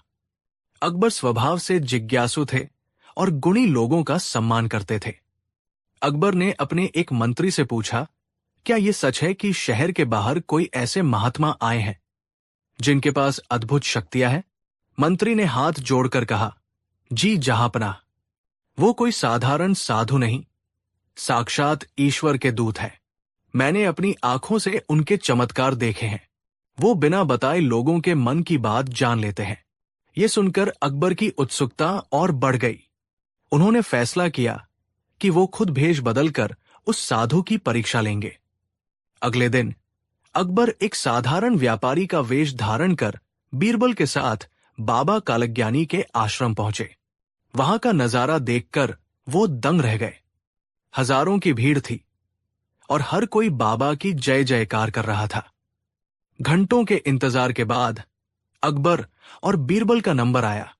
जैसे ही अकबर बाबा के सामने पहुंचे, बाबा ने अपनी आंखें खोली और मुस्कुराए। उन्होंने अकबर की तरफ देखकर कहा, आइए, हिंदुस्तान के शहंशाह, इस फकीर की कुटिया में आपका स्वागत है। ये सुनते ही अकबर चौंक गए। उन्होंने तो अपना भेष बदल रखा था, फिर इस साधु ने उन्हें कैसे पहचान लिया? अकबर ने अपनी हैरानी छिपाई और कहा, महात्मा, आप शायद कोई भूल कर रहे हैं। मैं तो एक मामूली सौदागर हूं। बाबा कालज्ञानी जोर से हंसे। आप अपना भेष बदल सकते हैं शहंशाह, लेकिन अपनी किस्मत की लकीरें नहीं। आपके माथे का तेज बता रहा है कि आप ही इस सल्तनत के मालिक हैं। अब तो अकबर को पूरा यकीन हो गया कि ये साधु सचमुच कोई चमत्कारी पुरुष है। वो बाबा के चरणों में बैठने ही वाले थे कि बीरबल ने उन्हें रोक लिया। अकबर ने वापस महल लौटकर दरबार में बाबा कालज्ञानी की बहुत प्रशंसा की। उन्होंने कहा, वो सचमुच एक दिव्य पुरुष है। उनकी आंखों में मैंने अद्भुत तेज देखा है। उन्होंने मुझे मेरे असली रूप में पहचान लिया। दरबार के अधिकतर मंत्री अकबर की हाँ में हाँ मिलाने लगे। हर कोई बाबा की तारीफों के पुल बांध रहा था, लेकिन बीरबल चुपचाप गहरी सोच में डूबे हुए थे। अकबर ने बीरबल की खामोशी को भांप लिया। बीरबल, तुम कुछ नहीं कह रहे? क्या तुम्हें महात्मा की शक्तियों पर विश्वास नहीं है? बीरबल ने अदब से सिर झुकाकर कहा, जहांपनाह, गुस्ताखी माफ हो, पर मेरा मानना है कि जो सच्चा ज्ञानी होता है वो अपनी शक्तियों का इस तरह प्रदर्शन नहीं करता। वो तो एकांत में रहकर ईश्वर की साधना करता है। मुझे इस मामले में कुछ संदेह है। बीरबल की बात सुनकर कई दरबारी, जो उनसे जलते थे, कानाफूसी करने लगे। एक मंत्री बोला, जहांपनाह, बीरबल तो हर बात में शक करते हैं। ये तो महात्मा का अपमान है। अकबर को भी बीरबल की बात अच्छी नहीं लगी। उन्होंने कहा, बीरबल, तुम हमेशा अपनी अक्ल दौड़ाते हो। हर चीज को तर्क की कसौटी पर नहीं कसना चाहिए। श्रद्धा भी कोई चीज होती है। बीरबल समझ गए कि इस समय बादशाह को कुछ भी समझाना बेकार है। उन्होंने बस इतना कहा, हुजूर, मैं बस इतना चाहता हूं कि आप कोई भी फैसला करने से पहले पूरी तरह जांच पड़ताल कर लें। अगले कुछ हफ्तों तक बाबा कालज्ञानी का प्रभाव और भी बढ़ता गया। अब तो अकबर खुद हर दूसरे दिन उनके आश्रम जाने लगे। वो सल्तनत के जरूरी मामलों में भी बाबा से सलाह लेने लगे। बाबा जो कहते, अकबर उसे पत्थर की लकीर मान लेते। दरबारियों ने यह देखा तो उन्होंने बीरबल को नीचा दिखाने का एक सुनहरा मौका पाया। वे अकबर के कान भरने लगे कि बाबा कालज्ञानी तो बीरबल से भी ज्यादा बुद्धिमान है। उन्हें 9 रत्नों में शामिल कर लेना चाहिए। एक दिन अकबर ने बीरबल को अपने खास कमरे में बुलाया और कहा, बीरबल, हमने फैसला किया है कि हम बाबा कालज्ञानी को अपना मुख्य सलाहकार नियुक्त करेंगे। उनकी दिव्य दृष्टि सल्तनत के लिए बहुत फायदेमंद होगी। ये सुनकर बीरबल के पैरों तले जमीन खिसक गई। वो जानते थे कि अगर ऐसा हुआ तो ये सल्तनत के लिए बहुत खतरनाक होगा। एक ढोंगी के हाथ में इतनी ताकत देना मतलब सल्तनत को बर्बादी के रास्ते पर धकेलना। बीरबल ने हिम्मत करके कहा, जहांपनाह, मैं आपके फैसले पर सवाल नहीं उठा रहा, पर क्या हम नियुक्ति से पहले उनकी एक अंतिम परीक्षा ले सकते हैं, ताकि पूरी प्रजा और दरबार को उनकी शक्तियों पर अटूट विश्वास हो जाए। थे अकबर को यह बात सही लगी। उन्होंने कहा, ठीक है बीरबल, तुम जैसी परीक्षा लेना चाहो ले सकते हो, लेकिन याद रहे, अगर तुम गलत साबित हुए तो तुम्हें अपने पद से इस्तीफा देना होगा। बीरबल ने शर्त मंजूर कर ली। अब उनके पास सिर्फ एक मौका था, उस ढोंगी का पर्दाफाश करने का। बीरबल ने अपनी जासूसी शुरू की।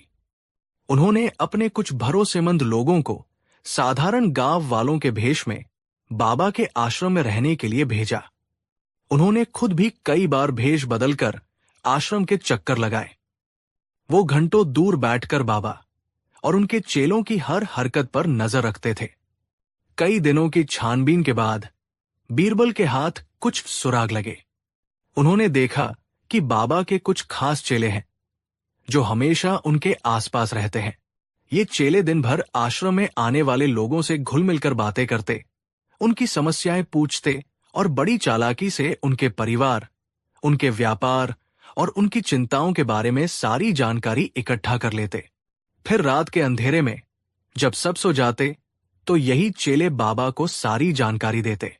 अब बीरबल को समझ आया कि बाबा कैसे लोगों के मन की बात जान लेते हैं। ये कोई चमत्कार नहीं, बल्कि एक सुनियोजित योजना थी। बीरबल ने यह भी देखा कि जो लोग ठीक हो रहे थे वे ज्यादातर मामूली बीमारियों से पीड़ित थे, जो समय के साथ या साधारण जड़ी बूटियों से वैसे भी ठीक हो जाती। और जहां तक बारिश होने की बात थी, वो तो महज एक इत्तेफाक था जिसे बाबा ने अपने चमत्कार के रूप में प्रचारित कर दिया था। लेकिन सबसे बड़ा सवाल यह था कि बाबा ने बादशाह अकबर को कैसे पहचान लिया। ये गुत्थी अभी भी अनसुलझी थी। बीरबल ने उस दिन को याद किया जब वो और अकबर भेष बदलकर आश्रम गए थे। उन्होंने हर छोटी से छोटी बात पर गौर किया। तभी उनके दिमाग में बिजली सी कौंधी। उन्हें याद आया कि जब वे आश्रम की ओर जा रहे थे तो रास्ते में एक पान की दुकान पर रुके थे। वहां बैठे कुछ लोग उन्हें घूर घूर कर देख रहे थे। बीरबल को अब शक हुआ कि कहीं उन लोगों का बाबा से कोई संबंध तो नहीं था। बीरबल ने अपने जासूसों को उस पान वाले का पता लगाने भेजा। कुछ ही दिनों में सच्चाई सामने आ गई। वो पान वाला असल में बाबा का ही आदमी था। उसका काम था शहर में आने जाने वाले खास लोगों पर नजर रखना। उसने ही अकबर के काफिले को शहर से निकलते देखा था और पहचान लिया था कि व्यापारी के भेष में खुद शहंशाह है। उसने तुरंत ये खबर घोड़े पर सवार होकर अपने एक साथी के जरिए बाबा तक पहुंचा दी थी। अब सारी कड़ियां जुड़ चुकी थी। बीरबल के पास बाबा के ढोंग का पूरा कच्चा चिट्ठा तैयार था, लेकिन वो जानते थे कि सिर्फ इन बातों से अकबर को यकीन नहीं दिलाया जा सकता। उन्हें सबूत चाहिए था, एक ऐसा सबूत जो रंगे हाथों पकड़ा जाए। बीरबल ने एक खतरनाक योजना बनाई। अगले दिन दरबार में बीरबल ने ऐलान किया, जहां पनाह, मैंने बाबा कालज्ञानी की परीक्षा की तैयारी कर ली है। मैं उनकी शक्तियों को चुनौती देना चाहता हूं।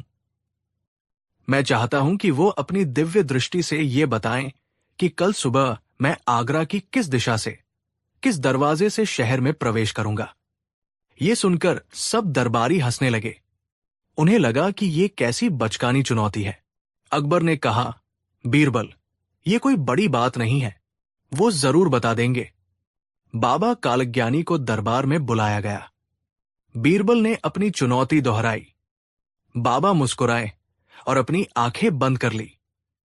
कुछ देर नाटक करने के बाद उन्होंने आंखें खोली और कहा, बीरबल, तुम हमें चुनौती दे रहे हो?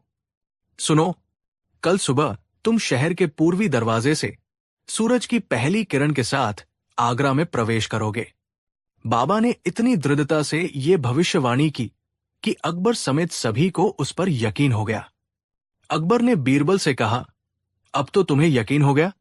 अगर तुम कल पूर्वी दरवाजे के अलावा किसी और दरवाजे से आए तो हम तुम्हें मान जाएंगे। बीरबल बस मुस्कुरा दिए और दरबार से चले गए। उस रात बाबा कालज्ञानी ने अपने सबसे शातिर चेलों को बुलाया। उसने आदेश दिया, जाओ और शहर के चारों मुख्य दरवाजों पर अपने आदमी तैनात कर दो। बीरबल बहुत चालाक है, वो मुझे गलत साबित करने की कोशिश करेगा। वो पूर्वी दरवाजे से तो आएगा नहीं, वो उत्तरी, दक्षिणी या पश्चिमी दरवाजे से आने की कोशिश करेगा। जैसे ही तुम उसे किसी भी दरवाजे की तरफ आता देखो, उसे वही रोक लेना और किसी भी हाल में शहर में घुसने मत देना। जब सुबह तक वो किसी भी दरवाजे से नहीं आ पाएगा तो उसकी हार अपने आप हो जाएगी। चेलों ने सिर झुकाया और अपने काम पर निकल गए। अगली सुबह पूरे आगरा शहर की आंखें शहर के दरवाजों पर टिकी थी। खुद अकबर भी अपने महल की छत से पूर्वी दरवाजे पर नजर गड़ाए हुए थे। सूरज की पहली किरण धरती पर पड़ी, फिर धीरे धीरे सूरज आसमान में ऊपर चढ़ने लगा। सुबह से दोपहर हो गई, लेकिन बीरबल का कहीं कोई अतापता नहीं था। दरबार में बैठे बाबा कालज्ञानी के चेहरे पर विजय की मुस्कान थी। दरबारी कह रहे थे, बीरबल हार के डर से कहीं छिप गए हैं। अकबर को भी लगने लगा कि बीरबल अपनी हार मान चुके हैं। तभी दरबार का दरवाजा खुला और बीरबल अंदर दाखिल हुए। उनके कपड़े धूल और मिट्टी से सने हुए थे और उनके सिर पर एक बड़ी सी टोकरी थी जिसमें गोबर भरा हुआ था। उन्हें इस हालत में देखकर सब हैरान रह गए। अकबर ने गुस्से से पूछा, बीरबल, ये क्या हुलिया बना रखा है और तुम अब आ रहे हो? तुम तो शहर के बाहर थे, तुम किस दरवाजे से अंदर आए? हमारी आंखें तो चारों दरवाजों पर थी। बीरबल मुस्कुराए और सिर से टोकरी उतारकर नीचे रखी। उन्होंने कहा, जहां पनाह, मैं न तो पूर्वी दरवाजे से आया, न पश्चिमी, न उत्तरी और न ही दक्षिणी। सब हैरान थे। एक दरबारी चिल्लाया, ये असंभव है। शहर में आने के यही 4 रास्ते हैं। क्या तुम हवा में उड़कर आए हो? बीरबल ने शांति से जवाब दिया, नहीं, मैं शहर की दीवार फांद कर आया हूं। यह सुनते ही पूरे दरबार में सन्नाटा छा गया। बीरबल ने आगे कहा, बाबा ने कहा था कि मैं दरवाजे से आऊंगा। मैं किसी दरवाजे से नहीं आया, इसलिए उनकी भविष्यवाणी गलत साबित हुई। और जहां तक दिशा की बात है, तो जब मैं दीवार पर चढ़ा तो मेरा मुंह पूरब की ओर था। जब मैं दीवार से कूदा तो मेरा मुंह पश्चिम की ओर था। मेरी दाई ओर उत्तर था और बाई ओर दक्षिण। तो एक तरह से मैं चारों दिशाओं से आया और किसी भी दिशा से नहीं आया। बीरबल का तर्क सुनकर अकबर निशब्द रह गए, लेकिन बाबा कालज्ञानी कहाँ हार मानने वाला था। वो बोला, ये तो शब्दों का खेल है। इसने मेरी भविष्यवाणी को गलत साबित करने के लिए नियमों को तोड़ा है। बीरबल ने कहा, ठीक है बाबा, अब मैं आपको असली चमत्कार दिखाता हूं। बीरबल ने सैनिकों को इशारा किया। सैनिक 4 लोगों को पकड़कर अंदर लाए।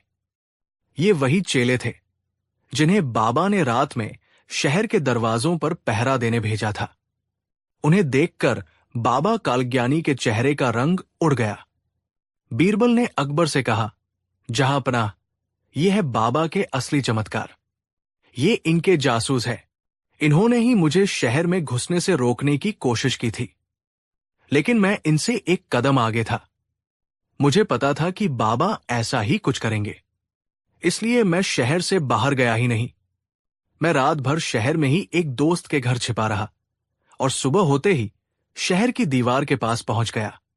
फिर बीरबल ने पान वाले से लेकर बाबा के चेलों तक सारी कहानी सारे सबूतों के साथ बादशाह के सामने रख दी। उन्होंने बताया कि कैसे ये साधु लोगों की भावनाओं और उनकी श्रद्धा का फायदा उठाकर अपना साम्राज्य चला रहा था। सच्चाई जानकर अकबर की आंखों में पश्चाताप और क्रोध के आंसू आ गए। उन्हें अपनी गलती का एहसास हुआ कि कैसे उन्होंने एक ढोंगी की बातों में आकर अपने सबसे वफादार और बुद्धिमान मंत्री पर ही शक किया। उन्होंने गरजकर आदेश दिया, सैनिकों, पकड़ लो इस पाखंडी को और इसके सभी साथियों को भी। इन सबको काल कोठरी में डाल दो। इसने धर्म के नाम पर जो धोखा दिया है, उसकी इसे कठोर से कठोर सजा मिलेगी। बाबा कालज्ञानी, जो कुछ देर पहले तक दिव्य पुरुष बने बैठे थे, अब अकबर के पैरों में गिरकर अपनी जान की भीख मांगने लगे। लेकिन अब बहुत देर हो चुकी थी। भेड़ की खाल उतर चुकी थी और उसके नीचे छिपा भेड़िया सबके सामने था। अकबर अपनी गद्दी से उठे, बीरबल के पास आए और उन्हें गले से लगा लिया। उन्होंने कहा, बीरबल, हमें माफ कर दो। आज तुम्हारी वजह से ये सल्तनत एक बहुत बड़े धोखे से बच गई। तुमने एक बार फिर साबित कर दिया कि सच्ची शक्ति किसी चमत्कार में नहीं, बल्कि बुद्धि और विवेक में होती है। बीरबल ने विनम्रता से सिर झुकाकर कहा, जहांपनाह, ये मेरा फर्ज था। श्रद्धा और अंधविश्वास के बीच एक बहुत महीन धागा होता है। जब भी हम उस धागे को तोड़ते हैं, तो ऐसे ही ढोंगी हमें अपना शिकार बना लेते हैं। तो दोस्तों, ये थी कहानी उस ढोंगी साधु की, जिसे बीरबल ने अपनी अक्ल से मात दी। ये कहानी हमें सिखाती है कि हमें किसी पर भी आंखें बंद करके विश्वास नहीं करना चाहिए। किसी भी बात को मानने से पहले उसे तर्क और विवेक की कसौटी पर जरूर कसना चाहिए। आपको अकबर बीरबल की ये रोमांचक कहानी कैसी लगी, हमें नीचे कमेंट्स में जरूर बताइए। क्या आपको लगता है कि आज के जमाने में भी ऐसे बाबा कालज्ञानी मौजूद हैं? आपके विचार जानना हमें अच्छा लगेगा। अगर ये वीडियो आपको पसंद आया हो तो इसे एक लाइक जरूर दें। अपने दोस्तों और परिवार के साथ शेयर करें ताकि वे भी इस कहानी का आनंद ले सकें। और हां, अगर आप ऐसी ही मजेदार और ज्ञानवर्धक कहानियां सुनना चाहते हैं तो हमारे चैनल को सब्सक्राइब करना बिल्कुल न भूलें। मिलते हैं अगली कहानी में एक नए रहस्य और एक नए रोमांच के साथ। धन्यवाद। कहानी 5। वो एक आम दिन था, पर दरबार का माहौल कुछ खास था। शहंशाह अकबर हाल ही में मेवाड़ के एक अभियान से लौटे राजा मानसिंह की वीरता की प्रशंसा कर रहे थे। मानसिंह अपनी जीत की चमक में किसी सूरज की तरह दमक रहे थे। उनके चेहरे पर एक राजपूत योद्धा का गर्व और आत्मविश्वास साफ झलक रहा था। शहंशाह अकबर बोले, राजा मानसिंह, आपकी बहादुरी ने एक बार फिर मुगल सल्तनत का परचम बुलंद किया है। आपकी तलवार में जो धार है वो दुश्मनों के हौसलों को चीर देती है। सचमुच आप जैसा वीर इस सल्तनत में कोई दूसरा नहीं। राजा मानसिंह ने झुककर अभिवादन किया। तभी उनकी नजर बीरबल पर पड़ी, जो हमेशा की तरह शांत भाव से खड़े मुस्कुरा रहे थे। मानसिंह बीरबल का सम्मान तो करते थे, लेकिन कहीं न कहीं उनके मन में ये बात चुभती थी कि दरबार में जितनी वाहवाही उनकी तलवार को मिलती है, उतनी ही बीरबल के मजाक और हाजिर जवाबी को भी मिल जाती है। उन्हें लगता था कि बीरबल की चतुराई महज शब्दों का खेल है, जबकि असली योग्यता तो युद्ध के मैदान में पसीना और खून बहाकर हासिल होती है। आज वो इस बात का फैसला करने के मूड में थे। मानसिंह बोले, जहांपनाह, आपकी मेहरबानी है, लेकिन वीरता सिर्फ रणभूमि तक सीमित नहीं होती। मुझे यकीन है कि हमारी सल्तनत में आम लोगों के बीच भी कई ऐसे गुमनाम वीर होंगे जिनकी बहादुरी के किस्से हम तक नहीं पहुंचते। अकबर ने कहा, बिल्कुल ठीक कहा आपने, राजा साहब, आपकी बात में दम है। तभी मानसिंह सीधे बीरबल की ओर मुड़े और एक चुनौती भरे स्वर में बोले, बीरबल जी, आप तो बहुत बुद्धिमान हैं। आप इंसानों को पहचानने का दावा करते हैं। मैं आपको एक काम सौंपता हूं। आप इस आगरा शहर में से 3 ऐसे आम नागरिकों को ढूंढकर लाइए जो सबसे बहादुर हों। याद रहे, वे सिपाही या सैनिक नहीं होने चाहिए, वे आम लोग होने चाहिए। अगर आप ऐसा कर पाए तो मैं मान जाऊंगा कि आपकी नजर सिर्फ चतुराई नहीं, बल्कि इंसान के असली गुणों को भी पहचानती है। और अगर नहीं कर पाए तो आपको मानना होगा कि असली दुनिया की परख किताबों और किस्सों से नहीं, बल्कि तलवार की नोक पर होती है। ये सुनते ही पूरे दरबार में एक सन्नाटा छा गया। ये एक सीधी चुनौती थी। बीरबल, जो एक कवि और विद्वान थे, उन्हें वीरता की परख करने का काम सौंपा गया था, वो भी एक ऐसे योद्धा द्वारा जिसे वीरता का देवता माना जाता था। बीरबल के दुश्मनों के चेहरे पर मुस्कान तैर गई। उन्हें लगा, आज बीरबल बुरी तरह फंस गए। वीरता कोई पहेली नहीं थी जिसे सुलझाया जा सके। अकबर भी इस चुनौती को देखकर मुस्कुराए। उन्हें अपने दोनों रत्नों की ये नोकझोंक पसंद आ रही थी। अकबर ने पूछा, क्यों बीरबल, क्या तुम्हें राजा मानसिंह की चुनौती स्वीकार है? बीरबल ने मानसिंह की आंखों में देखा। उन आंखों में चुनौती के साथ साथ एक तरह का अहंकार भी था। बीरबल मुस्कुराए, जहांपनाह, राजा साहब का हुक्म सर आंखों पर। मुझे उनकी चुनौती स्वीकार है, लेकिन वीरता की परिभाषा हर किसी के लिए अलग होती है। क्या राजा साहब ये बताने की कृपा करेंगे कि वो किस तरह की बहादुरी देखना चाहते हैं? मानसिंह ने अकड़ से कहा, बहादुरी मतलब बहादुरी जो मौत से न डरे, जो मुश्किलों के सामने चट्टान की तरह खड़ा रहे, जो अपनी जान की परवाह किए बिना किसी सही काम के लिए लड़ जाए। जाइए और ऐसे 3 वीर ढूंढकर लाइए। आपके पास 1 हफ्ते का समय है। ठीक है राजा साहब, 1 हफ्ते बाद मैं आपके सामने आगरा के 3 सबसे बहादुर इंसानों के साथ हाजिर होऊंगा, बीरबल ने पूरे आत्मविश्वास से कहा और दरबार से विदा ले ली। अब शुरू हुई बीरबल की एक अनोखी खोज।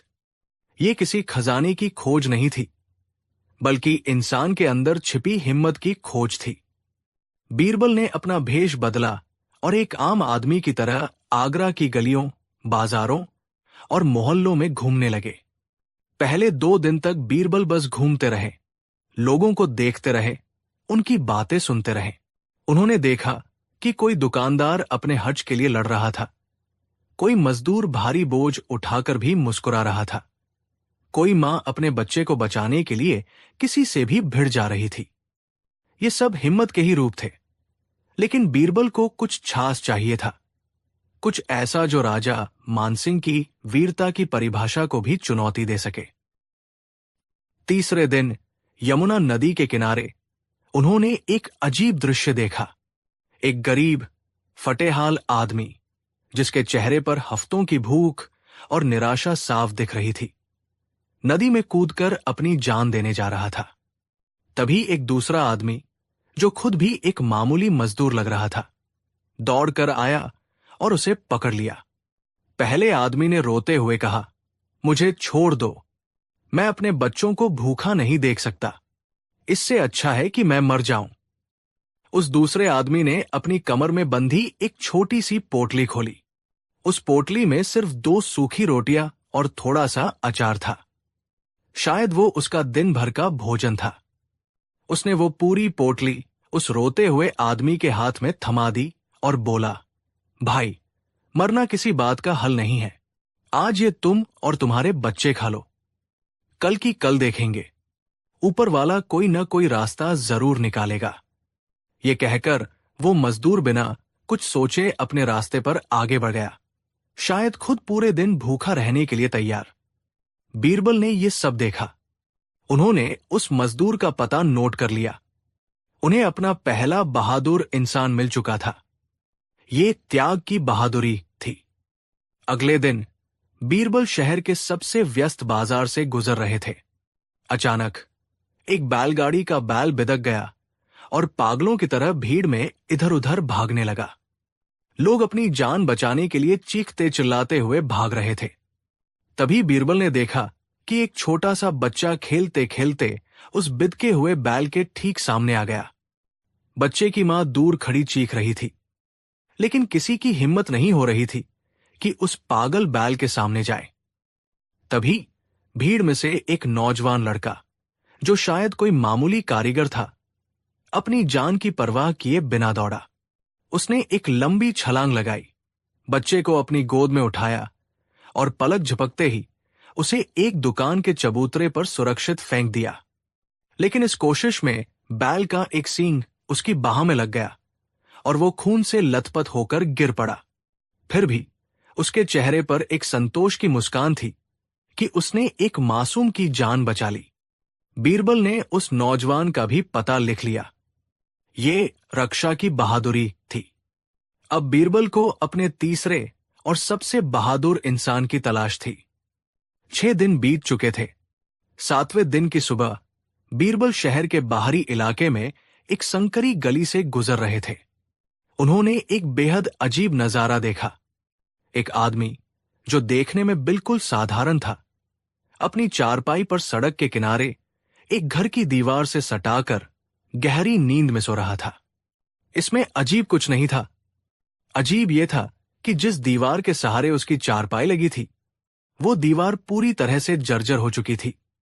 उसमें बड़ी बड़ी दरारें थी और वो किसी भी पल गिर सकती थी। ऐसा लग रहा था मानो मौत ठीक उसके सिर पर खड़ी हो, और वो आदमी बिना किसी फिक्र के खर्राटे भर रहा था। बीरबल हैरान रह गए। उन्होंने आसपास के लोगों से पूछा, ये आदमी कौन है और ये इस खतरनाक दीवार के नीचे क्यों सो रहा है? इसे कोई हटाता क्यों नहीं? एक दुकानदार ने कहा, अरे साहब, ये तो राम भरोसे है, ये यही रहता है। हम सबने इसे 1000 बार समझाया कि ये दीवार गिर जाएगी और तुम मर जाओगे, लेकिन ये सुनता ही नहीं। कहता है जब मौत आनी होगी आ जाएगी, उसकी फिक्र में अपनी नींद क्यों खराब करूं? बीरबल मुस्कुराए। उन्हें अपना तीसरा और सबसे अनोखा बहादुर इंसान मिल चुका था। अगले दिन दरबार खचाखच भरा हुआ था। सबकी नजरें बीरबल पर थी। राजा मानसिंह अपने सिंहासन के पास गर्व से खड़े थे। उन्हें पूरा यकीन था कि बीरबल खाली हाथ लौटे होंगे। अकबर ने पूछा, बीरबल, क्या तुम हमारे लिए आगरा के 3 सबसे बहादुर नागरिकों को ढूंढ कर लाए? बीरबल ने कहा, जी जहांपनाह, मैं उन तीनों को अपने साथ लाया हूं। बीरबल के इशारे पर दरबार के दरवाजे खुले। सबसे पहले वो मजदूर अंदर आया जिसने अपनी रोटी दान कर दी थी।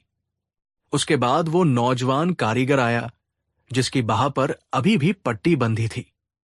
और सबसे आखिर में वही राम भरोसे अपनी चारपाई घसीटता हुआ उन्नीदी आंखों से दरबार में आया और एक कोने में अपनी चारपाई लगाकर लगभग लेटने की तैयारी करने लगा। उसे देखकर दरबार में हंसी का फव्वारा छूट गया। राजा मानसिंह का चेहरा गुस्से से लाल हो गया। मानसिंह ने गरज कर कहा, बीरबल, ये क्या मजाक है? तुम एक भिखारी, एक घायल लड़के और एक आलसी बेवकूफ आदमी को बहादुरी का तमगा पहनाने चले हो? यह है तुम्हारी परख? इनमें से कौन सा वीर है? बीरबल ने शांति से जवाब दिया, राजा साहब, कृपया धीरज धरें। वीरता को समझने के लिए तलवार नहीं, नजर चाहिए। बीरबल सबसे पहले उस नौजवान कारीगर के पास गए। जहांपनाह, ये मेरा पहला वीर है, इसने अपनी जान पर खेलकर एक बच्चे को पागल बैल से बचाया। ये वो बहादुरी है जिसे दुनिया सलाम करती है, रक्षा की बहादुरी। मानसिंह ने कहा, ठीक है, मैं मानता हूं, इसमें हिम्मत है, पर यह सर्वश्रेष्ठ नहीं हो सकता। फिर बीरबल उस गरीब मजदूर के पास गए। जहां पनाह, ये मेरा दूसरा वीर है, जो पहले वाले से भी ज्यादा बहादुर है। उसने खुद भूखे रहकर अपनी मेहनत की कमाई, अपनी आखिरी 2 रोटियां एक अनजान, निराश आदमी को दे दी, ताकि उसका परिवार भूखा न सोए। अपनी जान बचाना हिम्मत है, लेकिन अपने हिस्से का निवाला किसी और को दे देना, ये त्याग की बहादुरी है, जो रक्षा की बहादुरी से भी एक कदम ऊपर है। दरबार में एक गहरी खामोशी छा गई। मानसिंह के पास इस तर्क का कोई जवाब नहीं था, लेकिन उनकी नजरें उस तीसरे आदमी पर थी, जो अब लगभग सो चुका था। मानसिंह ने व्यंग्य से कहा, और ये तुम्हारा तीसरा और सबसे बड़ा वीर है? ये आलसी, इसकी बहादुरी क्या है? मौत के साए में सोना? बीरबल मुस्कुराए, जी राजा साहब, यही तो इन सब में सबसे बहादुर है। उन्होंने अकबर को संबोधित करते हुए कहा, जहांपनाह, ये आदमी एक ऐसी जर्जर दीवार के नीचे रोज सोता है, जो किसी भी पल गिर सकती है। ये मौत से नहीं डरता। ये हर पल को ऐसे जीता है जैसे कोई फिक्र ही न हो। ये भाग्य के सामने पूरी तरह से समर्पित है। ये वो इंसान है जिसने मौत के डर को ही जीत लिया है। एक सैनिक तो हथियार लेकर लड़ता है, लेकिन ये तो निहत्था होकर भी मौत की आंखों में आंखें डालकर सोता है। इसे कहते हैं निर्भयता की बहादुरी। और जिसने डर को ही जीत लिया हो, उससे बड़ा वीर कौन हो सकता है? बीरबल का यह तर्क इतना गहरा और दार्शनिक था कि पूरा दरबार सन्न रह गया। राजा मानसिंह अवाक खड़े थे। उन्होंने कभी बहादुरी को इस नजरिए से देखा ही नहीं था। वो हमेशा वीरता को हथियारों और युद्ध से जोड़ते थे। आज बीरबल ने उन्हें वीरता के 3 नए रूप दिखाए थे, रक्षा, त्याग और निर्भयता। अकबर अपनी गद्दी से उठ खड़े हुए। उनकी आंखों में बीरबल के लिए प्रशंसा का सागर उमड़ रहा था। अकबर बोले, वाह बीरबल, वाह, मान गए। तुमने आज सिर्फ राजा मानसिंह को ही नहीं, बल्कि हम सबको वीरता का असली मतलब समझाया है। राजा मानसिंह की तलवार सल्तनत की रक्षा करती है, लेकिन तुम्हारी बुद्धि सल्तनत की आत्मा को जगाती है। तुम दोनों ही अपनी अपनी जगह सर्वश्रेष्ठ हो। राजा मानसिंह धीरे धीरे बीरबल के पास आए। आज उनकी आंखों में अहंकार नहीं, बल्कि सम्मान था। उन्होंने बीरबल के सामने सिर झुकाया और कहा, बीरबल, आज मैं अपनी हार स्वीकार करता हूं। तुमने साबित कर दिया कि बुद्धि की परख तलवार की धार से कहीं ज्यादा गहरी होती है। मैं तुम्हारी बुद्धिमानी का कायल हो गया। तो दोस्तों, ये थी कहानी बुद्धि और वीरता की उस अनोखी टक्कर की। इस कहानी ने हमें सिखाया कि बहादुरी का मतलब सिर्फ लड़ना ही नहीं होता। किसी के लिए चुपचाप त्याग करना भी बहादुरी है। किसी की निस्वार्थ मदद करना भी बहादुरी है। और अपने डर पर काबू पा लेना भी दुनिया की सबसे बड़ी बहादुरी है। कहानी 6। ये कहानी शुरू होती है आगरा से दूर, हिमालय की तलहटी की ओर जाने वाले एक सुनसान रास्ते से। कड़ाके की सर्दियों के दिन थे। सूरज भी जैसे ठंड से डरकर जल्दी ही पहाड़ों के पीछे छिप जाता था, और रातें किसी बर्फीले दानव की तरह सब कुछ अपनी आगोश में ले लेती थी। इसी रास्ते पर 4 मुसाफिर एक साथ यात्रा कर रहे थे। वे एक दूसरे के लिए अजनबी थे, लेकिन सफर की मुश्किलों ने उन्हें एक दूसरे का साथी बना दिया था। उनमें से पहला था पंडित ज्ञानेश, काशी का एक महान विद्वान। उसके चेहरे पर ज्ञान का तेज था, और उसकी बातों में वेदों और शास्त्रों का सार। उसे लगता था कि दुनिया की हर समस्या का समाधान किताबों में लिखा है। दूसरा था सेठ धनराज, गुजरात का एक अमीर व्यापारी। उसकी नजर हमेशा नफे नुकसान पर रहती थी। वो हर चीज की कीमत लगाता था, चाहे वो सामान हो या इंसान का रिश्ता। तीसरा था सूबेदार जोरावर सिंह, मुगल सेना का एक रिटायर्ड सैनिक। उसकी चाल में फौजी अकड़ थी और आवाज में हुक्म देने की आदत। उसके लिए दुनिया में सबसे बड़ी चीज थी ताकत और अनुशासन। और चौथा था किशनलाल, एक साधारण किसान। वो भोला भाला और मेहनती था। उसे दुनियादारी की ज्यादा समझ नहीं थी, लेकिन वो जमीन से जुड़ा हुआ था और कुदरत के मिजाज को खूब समझता था। ये चारों एक तीर्थ यात्रा पर निकले थे और रास्ते में एक दूसरे से मिले थे।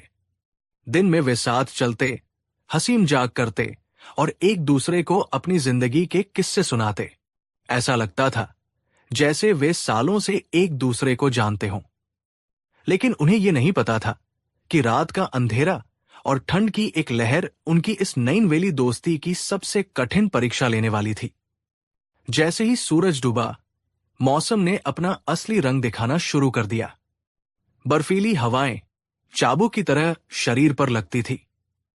चारों ने मिलकर आग जलाई, लेकिन ठंड इतनी ज्यादा थी कि आग की गर्मी भी बेअसर लग रही थी। उनके पास अपना अपना थोड़ा बहुत सामान था, लेकिन ठंड से बचाने के लिए उन चारों के पास कुल मिलाकर सिर्फ एक ही मोटा कंबल था। यह कंबल सेठ धनराज का था, जो उसने रास्ते में एक गांव से खरीदा था। जब ठंड हड्डियों तक पहुंचने लगी तो कंबल का सवाल उठा। पंडित ज्ञानेश ने अपनी धोती को कसते हुए कहा, शास्त्रों के अनुसार ज्ञान और आयु में जो सबसे बड़ा हो, उसका सम्मान पहले होना चाहिए। मैं तुम सब में सबसे अधिक ज्ञानी और आयु में भी बड़ा हूं, इसलिए कंबल पर पहला अधिकार मेरा है। यह सुनकर सूबेदार जोरावर सिंह की त्योरियां चढ़ गई। पंडित जी, शास्त्र युद्ध के मैदान में काम नहीं आते। ठंड किसी दुश्मन से कम नहीं है। जिसके बाजुओं में ताकत है, वही अपनी रक्षा कर सकता है। मैंने अपनी पूरी जिंदगी देश की सरहदों पर ठंड का सामना करते हुए बिताई है। ये कंबल मुझे मिलना चाहिए ताकि मैं सुबह तक जिंदा रह सकूं। सेठ धनराज, जिसका वो कंबल था, व्यंग्य से हंसा। वाह, क्या बात है! कंबल मेरा, पैसा मेरा, और हत आप लोग जता रहे हैं। व्यापार का नियम कहता है कि जिस चीज पर जिसका मालिकाना हत हो, वही उसका उपयोग करेगा। ये कंबल मेरा है, इसलिए इसे मैं ही ओढ़ूंगा। अगर किसी को ठंड लग रही है तो वो सुबह मुझसे गर्मी किराए पर ले सकता है। अब तक चुपचाप बैठा किसान किशनलाल धीरे से बोला, मालिकों, हम सब ठंड से कांप रहे हैं। अगर हम झगड़ते रहे तो सुबह तक हम में से कोई नहीं बचेगा। क्यों ना हम सब बारी बारी से कंबल ओढ़ लें? लेकिन उसकी सीधी सादी बात किसी को पसंद नहीं आई। पंडित जी बोले, मूर्ख, जब तक तुम्हारी बारी आएगी तब तक तुम जम चुके होगे। सूबेदार गरजा, और कौन तय करेगा कि पहली बारी किसकी होगी? मैं, सेठ ने कहा, यह कोई धर्मशाला नहीं है, यह मेरा निजी कंबल है। और इस तरह उन चारों के बीच एक तीखी बहस शुरू हो गई। जो लोग दिन में एक दूसरे को भाई कहकर बुला रहे थे, वे अब एक दूसरे के दुश्मन बन गए थे। उनकी आवाजें ऊंची होती गई और उनके दिल एक दूसरे से दूर। वे ये भूल गए थे कि उनकी असली दुश्मन ठंड है, न कि वे एक दूसरे।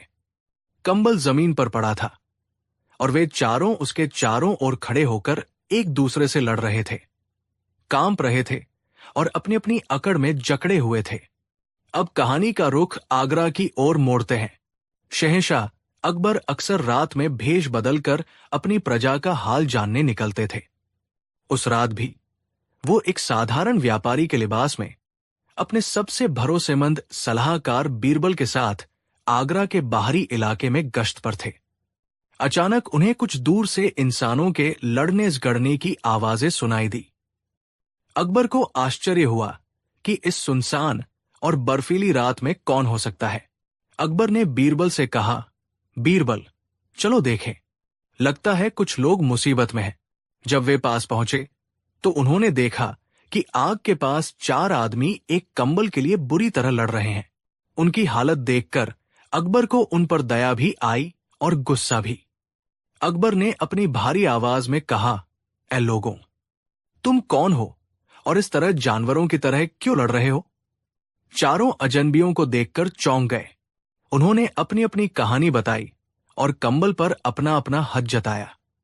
उनकी मूर्खतापूर्ण दलीलें सुनकर अकबर को बहुत क्रोध आया। उन्होंने सोचा, ये कैसे लोग हैं, ठंड से मरे जा रहे हैं, लेकिन अपनी अकड़ और स्वार्थ छोड़ने को तैयार नहीं। अकबर ने अपनी तलवार की मूठ पर हाथ रखते हुए कहा, तुम चारों ही मूर्ख हो। तुम इस एक कंबल के लायक ही नहीं हो। ये कंबल जब्त कर लिया जाना चाहिए और तुम्हें तुम्हारी मूर्खता की सजा मिलनी चाहिए। चारों मुसाफिर डर से कांपने लगे। उन्हें लगा कि ये कोई मामूली व्यापारी नहीं, बल्कि कोई शाही अधिकारी है। लेकिन इससे पहले कि अकबर कुछ और कहते, बीरबल ने उनके कान में धीरे से कहा, जहांपनाह, सब्र रखिए। गुस्से से समस्या का समाधान नहीं होता। ताकत से आप कंबल छीन सकते हैं, लेकिन इनके मन का स्वार्थ नहीं निकाल सकते। मुझे एक मौका दीजिए, शायद मैं इन्हें एक ऐसा सबक सिखा सकूं जो ये जिंदगी भर न भूलें।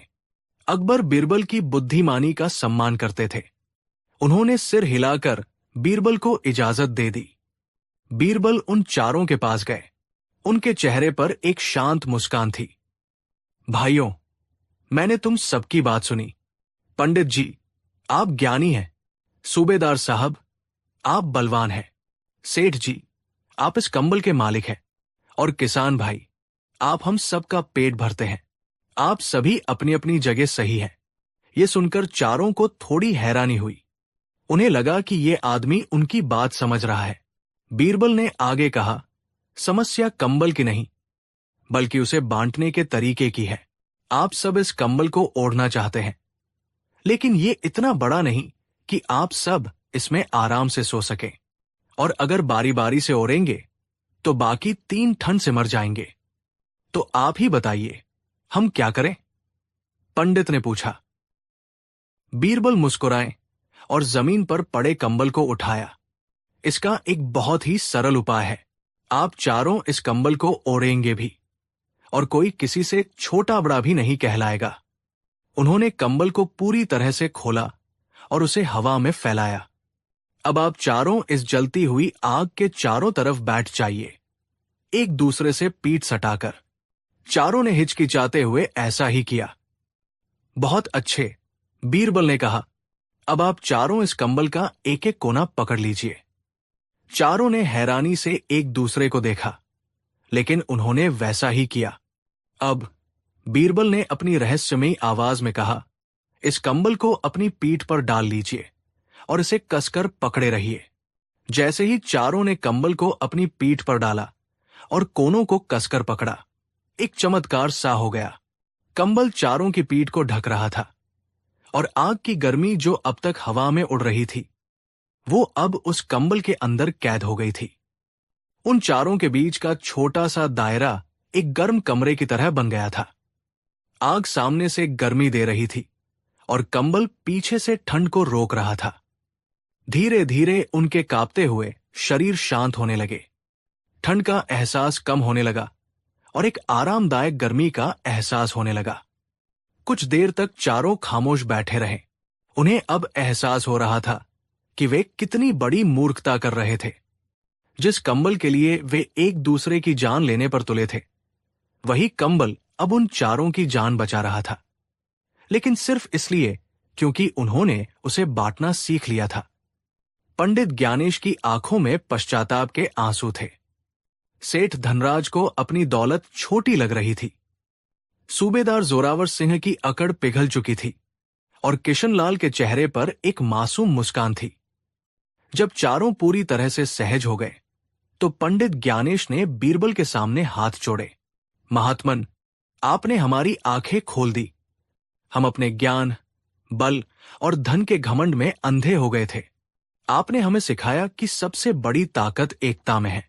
हम आपके आभारी हैं। ये सुनकर अकबर, जो अब तक खामोश थे, आगे आए। उन्होंने और बीरबल ने अपने चेहरे से कपड़ा हटाया। चांदनी रात में शहंशाह अकबर और बीरबल को अपने सामने देखकर उन चारों के होश उड़ गए। वे डर के मारे जमीन पर गिर पड़े और माफी मांगने लगे। अकबर ने उन्हें उठाया और उनके चेहरे पर अब गुस्सा नहीं, बल्कि एक गहरी समझ थी। डरो मत, शहंशाह ने कहा। आज सजा देने का नहीं, बल्कि सीखने का दिन है। आज तुम्हारे इस छोटे से झगड़े ने हमें सल्तनत चलाने का एक बहुत बड़ा सबक सिखाया है। ये कंबल तुम्हारी सल्तनत की तरह है और तुम चारों उसकी प्रजा। अगर प्रजा आपस में ही ज्ञान, धन और ताकत के लिए लड़ती रहेगी तो पूरी सल्तनत ठंड से जम जाएगी, यानी बिखर जाएगी। लेकिन अगर सब मिलकर इस सल्तनत रूपी कंबल का एक एक कोना थाम ले, अपनी अपनी जिम्मेदारी निभाएं, तो कोई भी बाहरी दुश्मन या मुश्किल हमारा कुछ नहीं बिगाड़ सकती। अकबर ने बीरबल की पीठ थपथपाई। शाबाश बीरबल, आज तुमने सिर्फ इन चारों को नहीं बल्कि मुझे भी एक पाठ पढ़ाया है। असली बुद्धिमानी समस्या को खत्म करना नहीं, बल्कि लोगों को जोड़कर उस समस्या का हल निकालना है। उस रात उन चारों मुसाफिरों को जिंदगी का सबसे बड़ा सबक मिला। वे समझ गए कि सहयोग और एकता किसी भी साधन से ज्यादा कीमती है।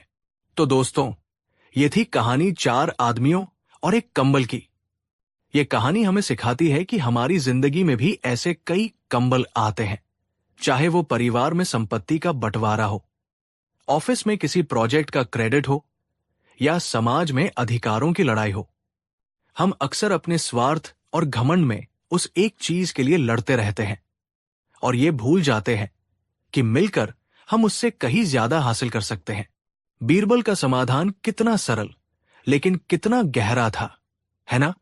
उन्होंने किसी को सही या गलत नहीं ठहराया, बल्कि एक ऐसा रास्ता निकाला जिसमें सबकी जीत हो।